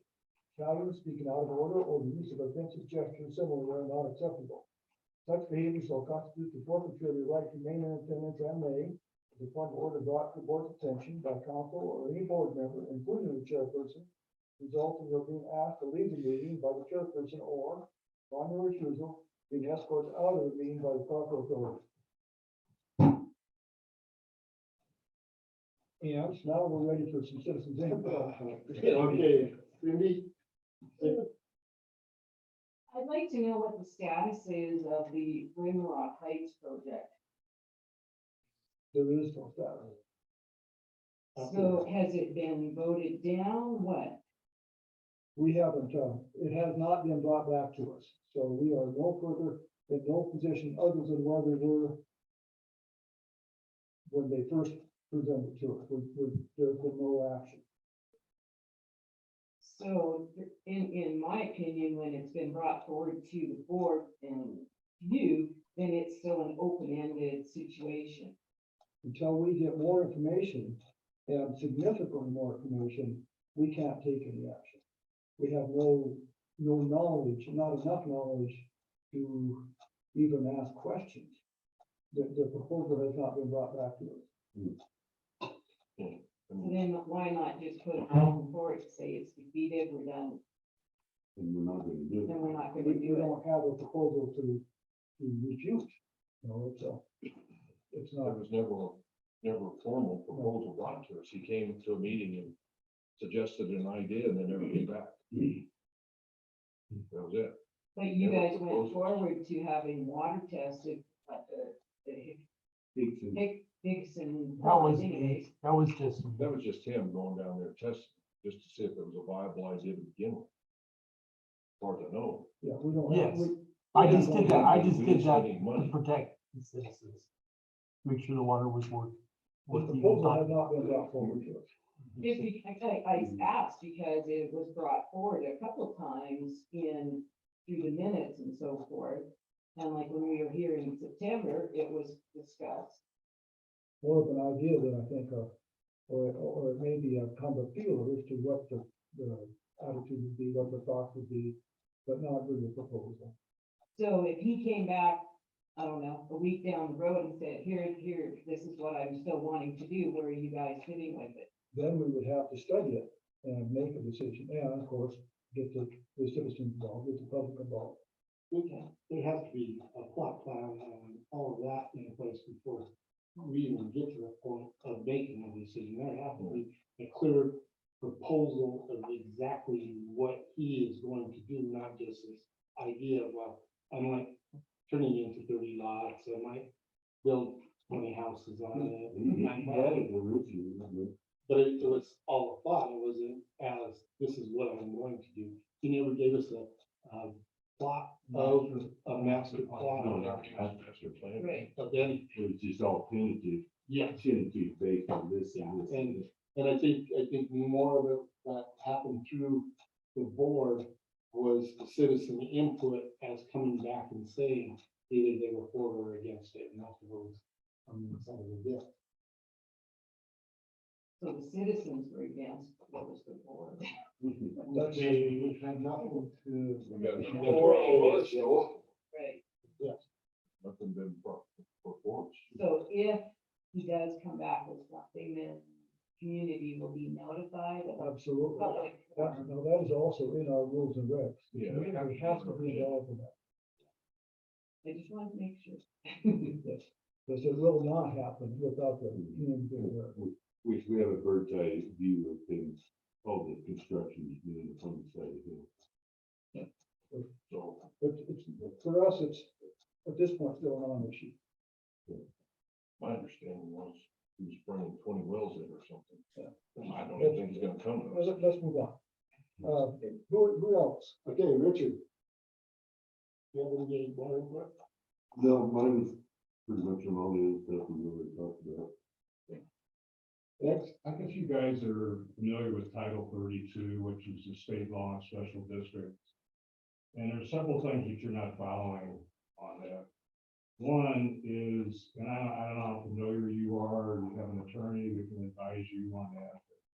You probably, I think you ought to take a look at it, because there's some definite major issues there that you're not complying with.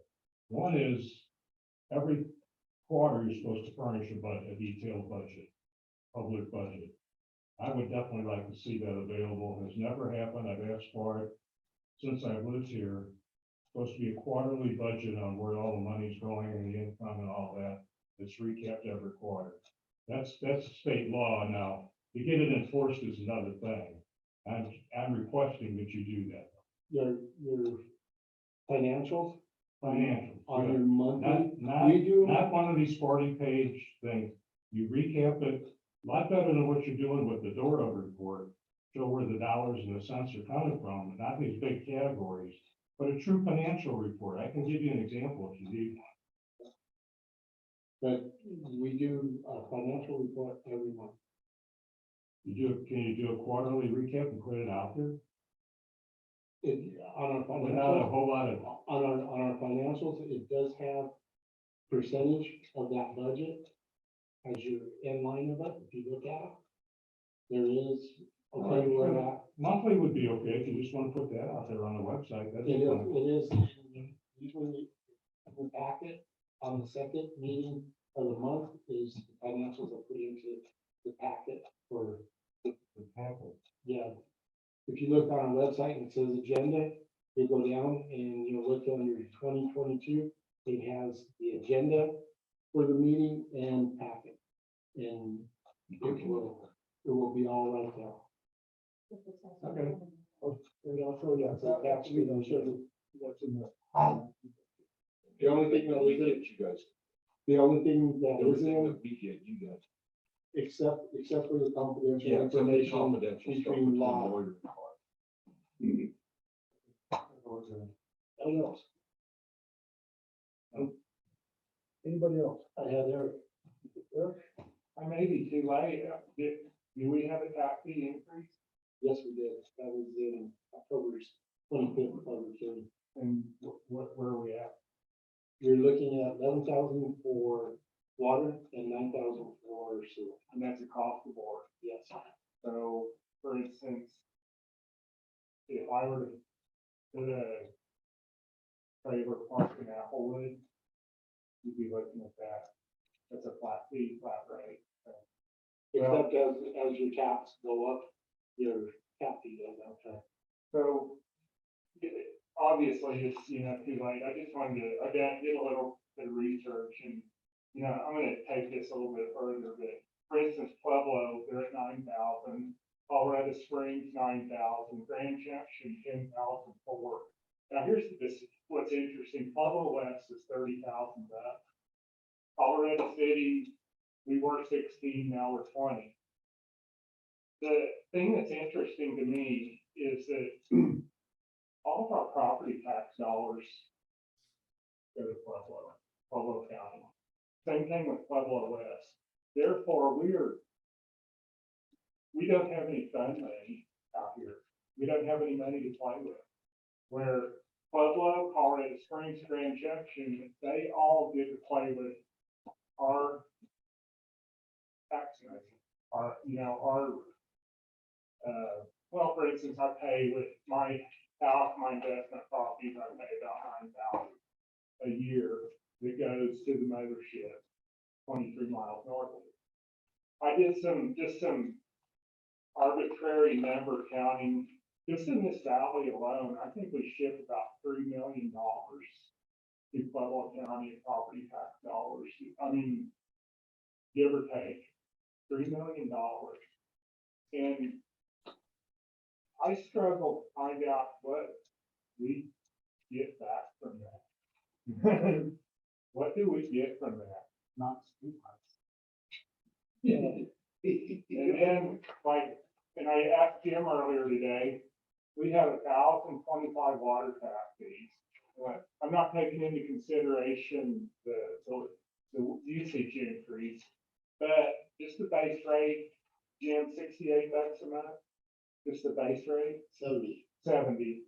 That gives us a net income of about 70,000 a month. Take that a year, that's about 900,000 a year. Then the money that we get in the mill levy, whatever magical number that is, that gives us an operating budget of 1.3 million. Is that kind of our operating budget out here? If you're talking about enterprises. Well, just our operating budget, our water sewer. Operating budget is more closer to 5 million. Between admin, water enterprise, sewer enterprise,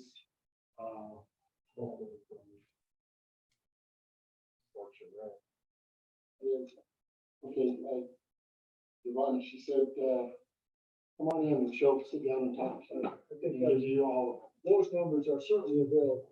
Yeah, for us to start them out here. We don't have them. They're certainly available. Well, I'm just saying that, what do we say, 12 employees and, I mean, we run a pretty tight. We don't have a lot of discretionary income out here to play with. And, for that 20% rate increase, I mean, we're just offsetting some, like we constantly have water breaks and things like that. Come in when you log in and All right. we'll sit down and go through it all. Okay, but, I just wanted, with our half the increase is, we need moderate growth out here. We need that, and I don't want to do anything to jeopardize that. And, as time goes on, as time rolls on, we're gonna see, I mean, with my business, we do a lot of work in Colorado Springs, Pueblo. And honestly, a lot of builders have shifted from Pueblo West back into Pueblo. And, it's because of that disparity in the tap fee cost. And, if we were doing it in percentage rates, like 5% a year, you can absorb that. But these 20-30% increases, that's a hard number to fit into a budget for building.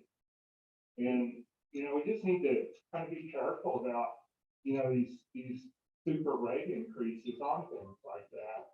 And that certainly take that into consideration. I brought up a few years ago, have we ever thought about home rule out here? Yeah. Is it doable? Is it a possibility?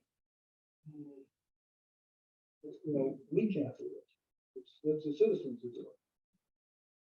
But yes, It's definitely possible. Yes. Has anybody looked at the before on that home rule, or actually in corporation, looked at the before financials and the after financials? Why is somebody, do we have an accountant that's sharp that can put those numbers together for the method district? I think that, let me get to finish up first. Go ahead. Well, I don't know, that's kind of where I'm at is we've become, just with this standpipe right here. Like we've become the umbilical cord, the Hatchet Ranch. I mean, I just see a constant stream of water trucks coming through here. And, I know that we've increased the rate on that, substantially, which we need to do. But on the other hand, it's Pueblo County that has signed off on those developments out there, but yet they're relying on us to provide their water. And not all of it, but, there's a lot of bad wells out there. That's why they're coming here to get their drinking water. And, it's like we could hold Pueblo County in a little bit of double jeopardy here. Is if they're coming here to get their water, then Pueblo County needs to pony up some money for us to provide that water for them. Yes, Good idea. good thought. Well, I just think a financial analyst could take a look at Colorado City. And, the only home rule entity within Pueblo County is Pueblo itself.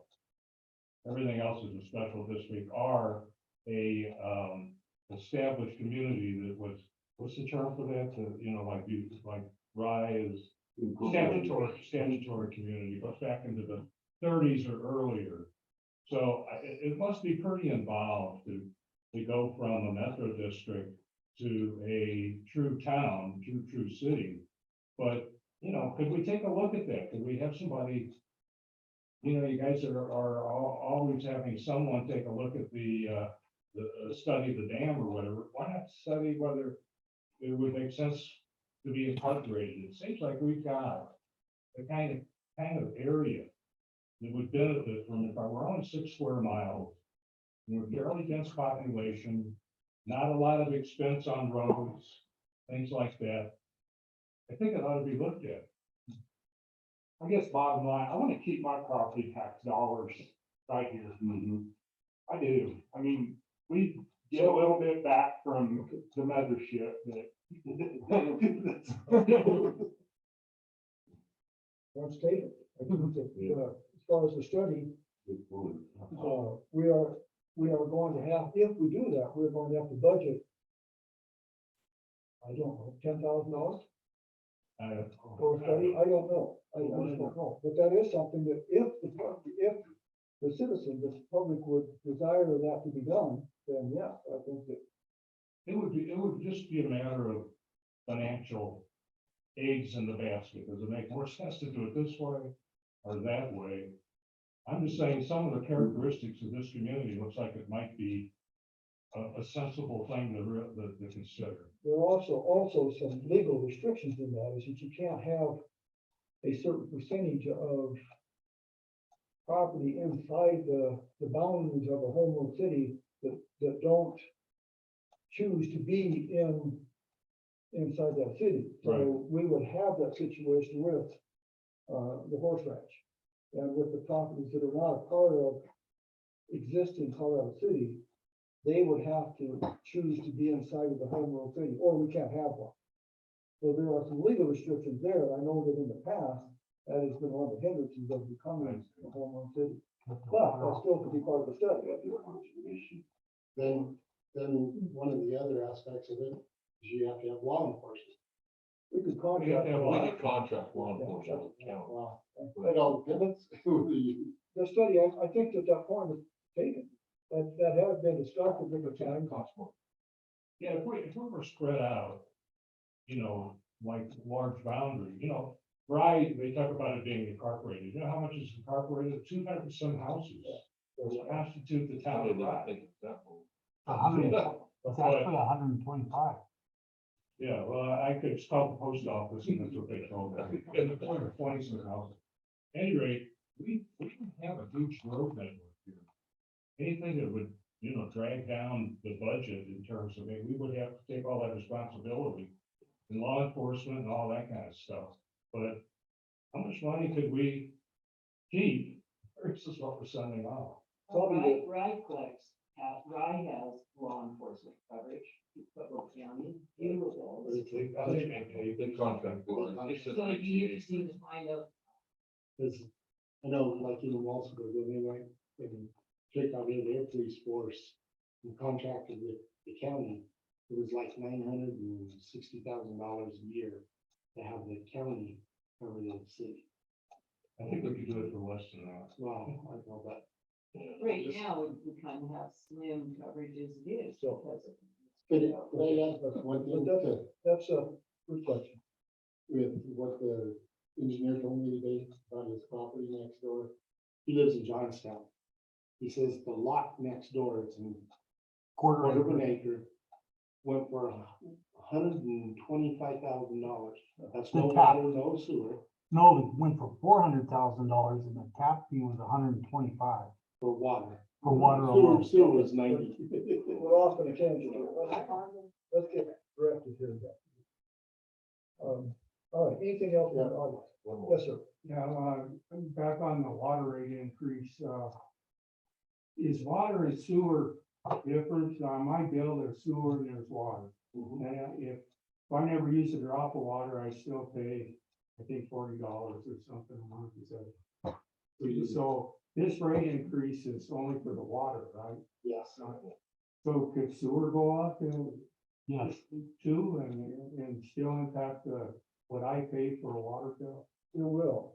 The sewer is based on how much water you use 3 months a year as an average. Oh, it is. And that's how the sewer, how else, if you don't meter sewer, Actually, if your water usage goes down, your sewer bill goes down. 3 months of, Or you're like, who designated it's the me? 3 lowest months. The typical lowest month is December, January, February. Because you're not watering outside. Well, that average Outside water. will go. is what is used for the basic. Depends on the water usage. But it could go up too with infrastructure, the sewage, Yes. and the sewer. So what will happen will be a change in both, but yeah. Anything else? So is this tap fee, is that starting today or? Is that like that? January 1st. I better hurry up. Well, we have a moratorium. Huh? We have a moratorium until January 1st too. No sale of caps unless you have construction in progress through CCAC and it's been approved. Okay, I don't want to cut anybody short, but unless we're just got something dramatically new, let's move on.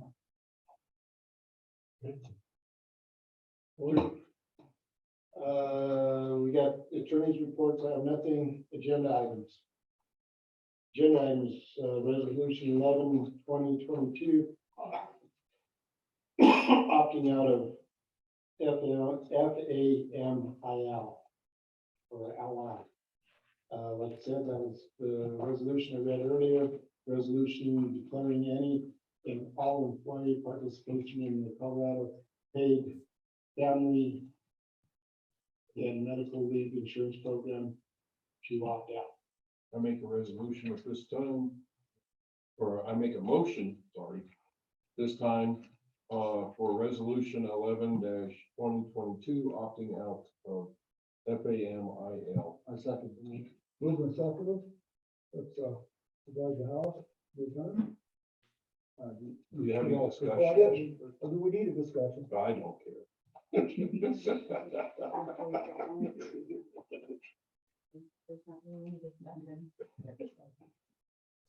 All right, let's vote. How do you vote? Okay. Greg, Yes, opt out. Gary, Yes. Larry, Yes, and chair votes yes, we're opting out. Okay, next you have resolution 12/2022. A resolution to increase water and sewer tap fees effective January 1st, 2023. Whereas the board of directors of the Colorado City Metropolitan District is authorized to fix and from time to time increase or decrease fees, rates, tolls, penalties, or charges for service, programs, or facility furnished by the district 32-1-1001 paragraph 1, J, I, and K of Colorado revised statute. Whereas from time to time, the district must evaluate the rate structure in order to provide high quality and reliable water, wastewater services for the future. And whereas the board of directors held a public hearing on the proposed increase in tap fees at the regular board meeting held, we should say October 25th, following public notice which posted on the district web page at least 30 days prior to the meeting, and whereas the board of directors has determined that an increase to water taps, fees, and sewage fees is appropriate, and whereas the board hereby finds that fees established by this resolution are reasonable for the service provided, however, therefore be it resolved by the board of the Colorado City Metro District, the board adopts the updated tap fees as shown on Exhibit A, which shall be effective as of January 1st, 2023. All other fees rates shall continue to effect at their current rate. The board directs the district manager to update the fee schedule on the district's website. So I make a motion at this time that we adopt resolution 12-2022 rate increase for taps. I'll second that motion. Moved and seconded, discussion? My discussion is that I still am not happy with the flat fee issue. Anything else? Any other discussion? Let's vote. Mr. Kraus? Yes. Mr. Hofstadler? Yes. Ms. Strong? Yes. Ms. Orange? You said yes? Chair votes no. Okay, next we have resolution 13-2022, moratorium on taps.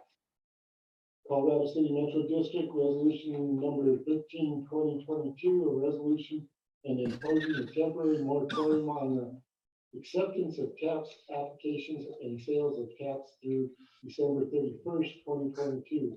Whereas the board of directors held a public hearing on October 25th and voted to impose a temporary moratorium on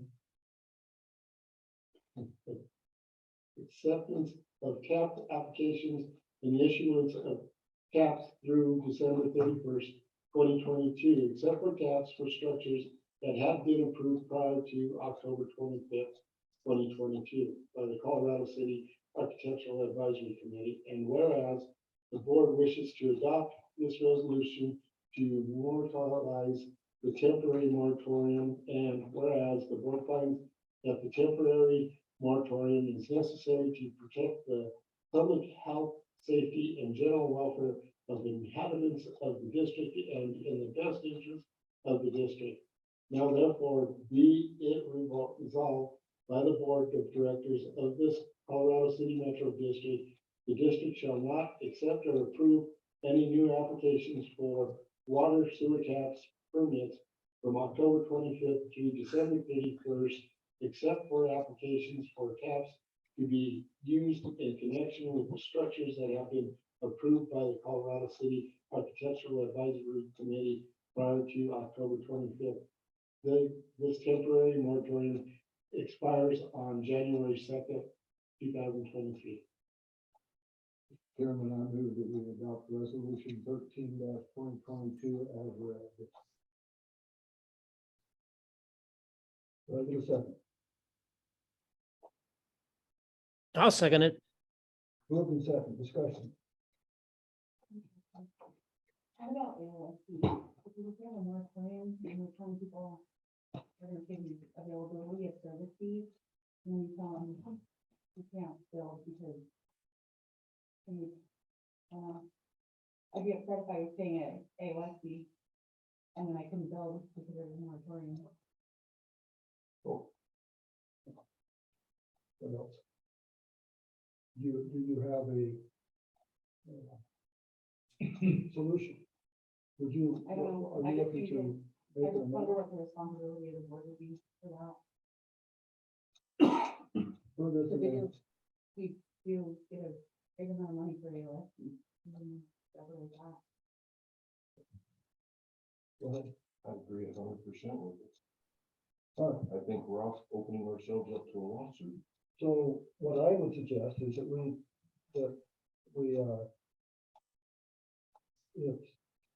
if Carl would approve, that we amend his motion as read to include a statement on this resolution that we will readdress tax sales in January. I don't, this is open-ended, and I feel like we need to somehow, we need to readdress what we're trying to do here. We're trying to manage our tap fee going forward. So with this, as it states, this temporary moratorium expires as of January 1st. So do you want something added on the end on a statement, at which time the board will revisit and Yes. That's what I'm proposing. I'm fine with that. I think I agree with you, that if we were to have a moratorium, then you're right, the AOS fees would be. what is the annual AOS fee for a lot? $10 a month, $110 a year. That's what I was thinking, so we've placed a moratorium on it for 66 days.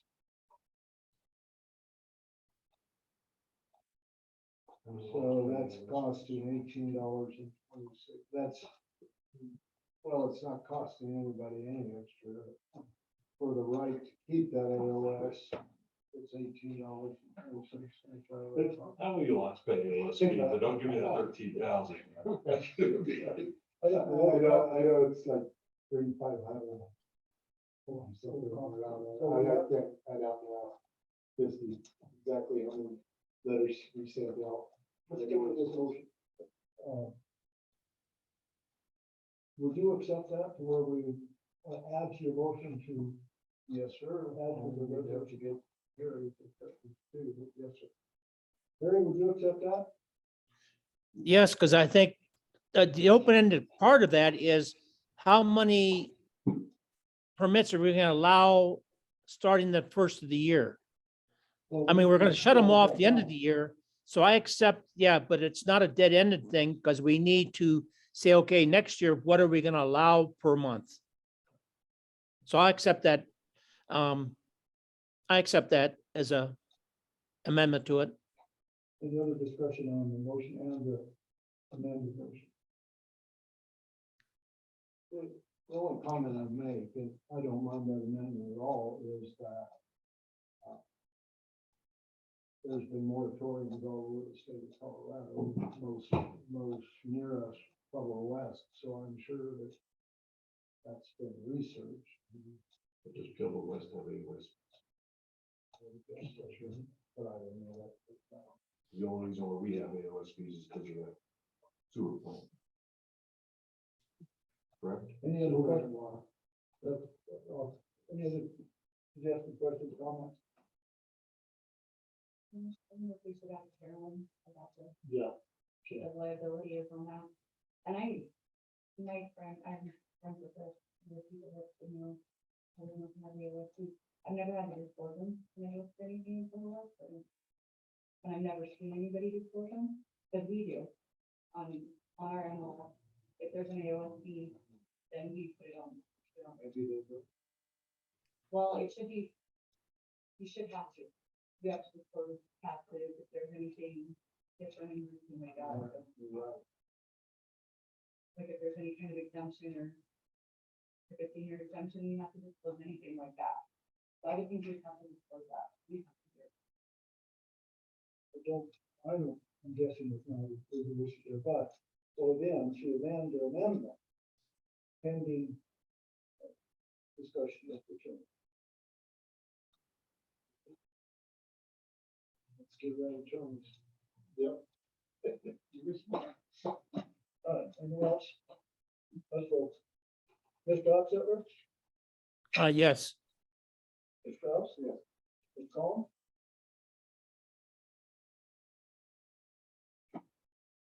I hate doing this, but no. Ms. Hunter?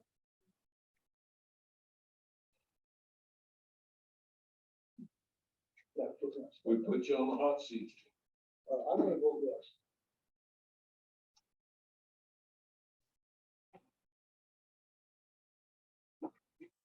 So you let that up and have that, as that's carried. Yeah. Next, Okay, we have, resolution 14-2022 water rates fees increase.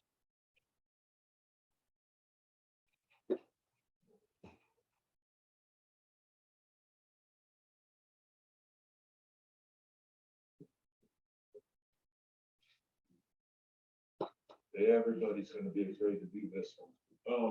I make a motion at this time that we. What's your recommendation again? I have 15 in the budget. I'd say 20. Reasonable. I make a motion at this time that we increase water rates by 20%. so I guess that this chairman should be addressing the other fees, so on. It is the same resolution. It's all the same resolution, and the water rates by 20% versus. Did he say 20%? 20% on the water fees, and then we're looking at, hold on, it's gonna be your blue section, first blue section. Yeah, go ahead, back. Go back. Go back. And the golf course rates as, So you would want the golf course in there too? yeah, everything else is gonna be the same. Except for the water rates and, Okay, water rates, you want it right here, basically, right, where residential charges, yes, monthly base charge, so you don't want a percentage, you want an actual amount. well, I'm just saying, Since they're in the same resolution. Just Golf course say rates, either as proposed. that would probably work, because you proposed 15% on the golf course. Yeah, yeah. So we increase the current water rates by 20%, the golf course rates by 15%, and all other fees as proposed. Because we're talking about the golf course, the walking, the 9 holes. Yeah. All that stuff, right? Yeah. And I'll second it. Move to second discussion. Harry, any discussion from you? I vote yes. You can't vote yet. All right, let's vote. So, Harry, how you vote? Did you, I was just gonna say that, we say it as 20%, but it's 20% per gallon of water, the actual rate increase, not this is. not 20% total bill? Right, it's, 20%. it varies between, I get about 5 or 6, 7, it varies between 6% and 13% of the ones on check. 13% is on somebody who uses 30,000 gallons. But I just think that's important for clarification. It's not 20% increase in the water. 20% of the increase per gallon. Now, that's the water rates. Or what you quote is water rates is 1%, not water. Not water bill. I amend that to water rates per gallon, not total water bill. Yeah. If that's all right. And that's not this. I just. Any other discussion? All right, let's vote. Sarah? Did you say? Harry, Yes, Terry? Yes. Yes. Rick? Yes.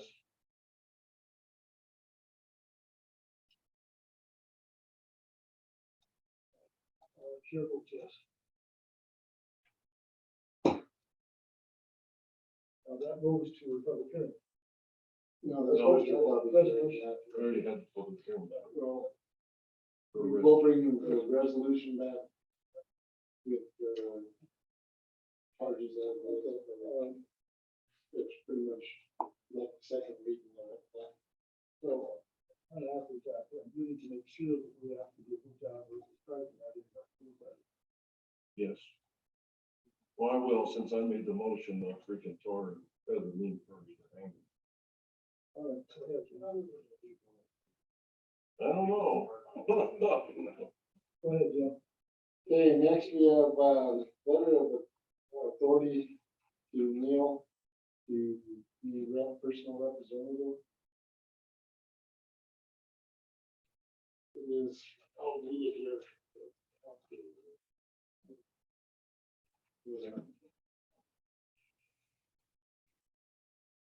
I make a motion to approve him.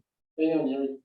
Okay, The Colorado City Metro District Board of Directors authorized Neil Elliott to be representative agent for matters of Colorado City Architectural Control Committee for Colorado City Metropolitan. Now you can go ahead. okay, I make a motion to accept that nomination. I'll second it. I recuse myself. So you go ahead and take over, Mr. Paul. Any discussion? Then let's vote. Division of the House, Sarah? Harry? Yes, Carrie? Yes. And I vote yes.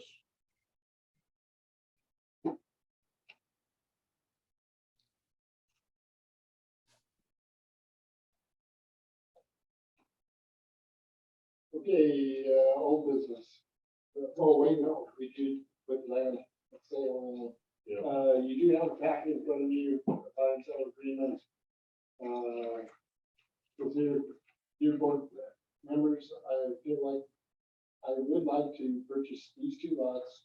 I recently purchased a lot in Colorado City that is in the same cul-de-sac. The chicken lot was bigger and I paid $5,500 for it. These two lots are each smaller and they do not have water or sewer on this road.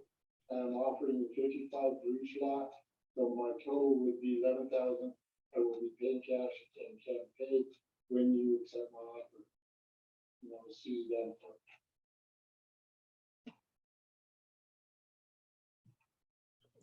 question, what does Sarah think? I know she said they're smaller. They're not even, they're the normal 60 by 120. We're not into it. You want to make a motion first?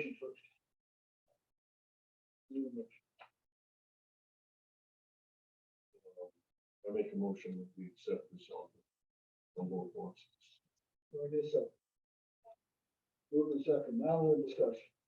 What is Sarah think? I'm gonna say, they don't have utilities, Water, no sewer.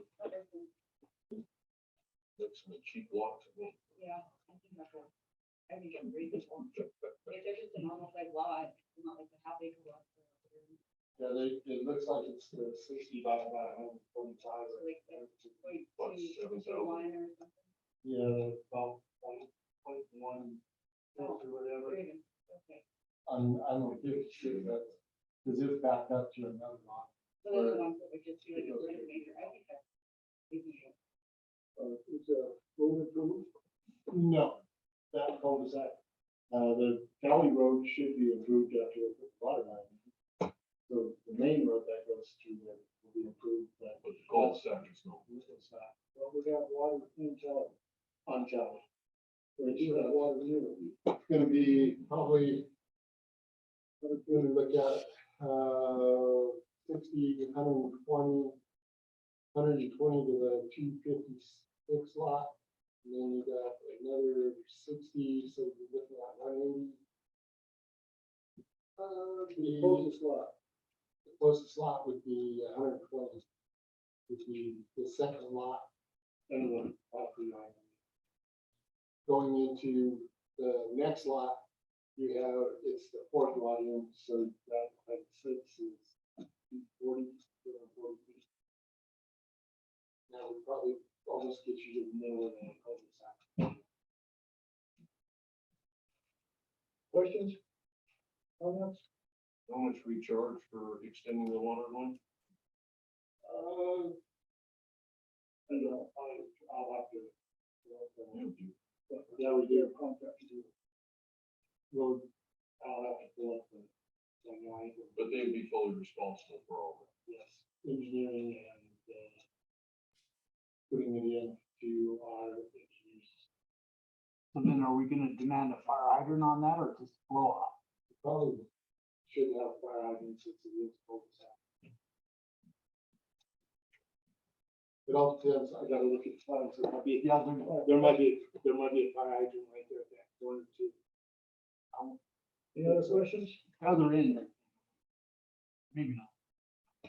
Let's go. Barry, how do you vote? Yes. Barry? Yes. Good seeing you. See you. Greg? Yes. Sarah? I just don't think we're charging enough for this stuff. But.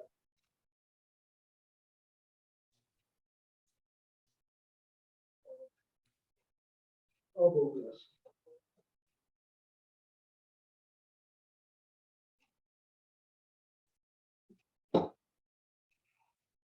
Okay. Okay, next old business. Applewood Park, we did start moving gravel in there, but then we ended up with 3 water breaks. We fixed them, and we haven't been back in the weather's been nasty, so. Utility director touched on that. Gravel status, they are still, Neil and I took a ride up there after we got through the meeting in Pueblo. They are still crushing up there. I didn't get a chance to ask them exactly how much longer, but they are still crushing, so they've got piles going. Through that, I sent their contract to our lawyer, to review it. I just got a response back. Yeah. Warm it up. Friday. There are some changes he is recommending to do it, that we want to do. Is you put a start date and a finish date on it. It's one of the things that I told her I think we need to do this. So yeah. Now, the problem, if it go well. That's something we need to put in there. And there was some other little things that I got to send it back to him to say, okay, these are some of the things that we need added into that contract. So, but otherwise she, that contract is. So we're gonna talk about start date and finish date. We talk about penalty. Yeah, and penalties are for this. At least some kind of penalty. But then you gotta look at the adverse weather too. Well, that's what we get. Realistic condition. So we're at that, water lease, I just talked to, and I guess you schedule a meeting next week, I won't be here, for that one work out. And- But maybe we can zoom it or something, I'll have to come in and see if we can zoom it with, water lease, with, yeah, that'll get you up on the roof and narrows. We'll meet more than one meeting with it. Yeah, it's to go for that. Yeah. Okay, that's all I have on your old business. You have anything there? Okay. New business? Nothing.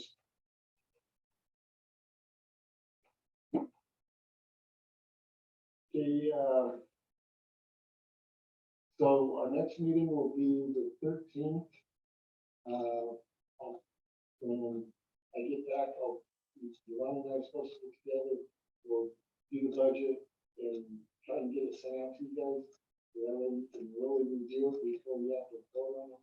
And the 15th, we get a week to look at it or whatever, with the new changes. The 20% and, we go from there. At this point, I think the 20% will put into depreciation to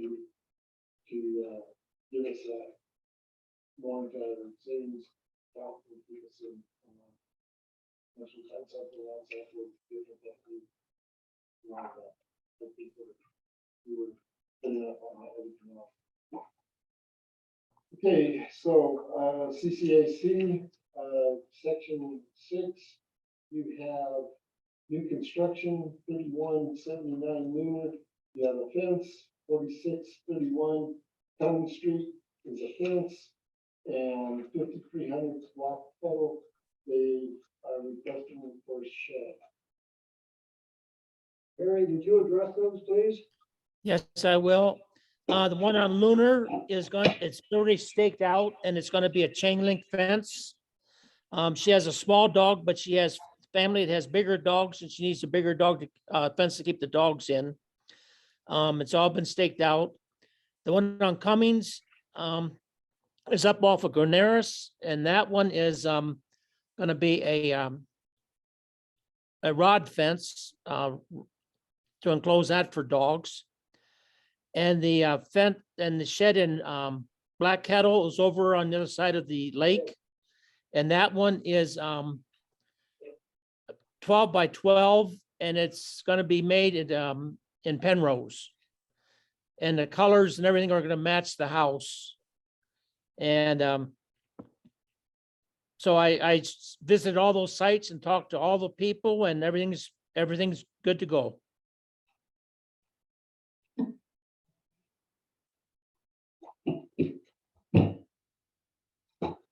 And I recommend that we accept all 3 of them. So is that a motion? That's a motion. Wait a second. Move in second. Let's do them all together. And any discussion? Questions? Mr. Cross, how do you vote? Yes. Ms. Hunter? Call? Yes. Harry? Yes. And chair votes yes. Okay. For action items, there was none at this time. So then correspondence, I have one letter in there, and reading it is not, because it does have sensitive information on there, I could put it out into the packet. This is for the board's knowledge. This was written on the return. If you would like to address this, I kind of gave you information as to why I turned her down. If you want to need to know more, she'd like to meet with the board. I don't know whether the board would be accepting to that, or I can have her come into the next meeting or whatever to. I would suggest that yes, that we absolutely will allow any citizen to make a citizen comment. If you would like to talk to her, because I know she's mad at me because I wouldn't accept her. I know coming to the board will be better. I'll give you a phone number and stuff. You can contact her. I will do that. But after that, that's all I have. Anybody have anything else? Can you get us out of here? I make a motion, we get the hell out of here. Moved and seconded. We're adjourned.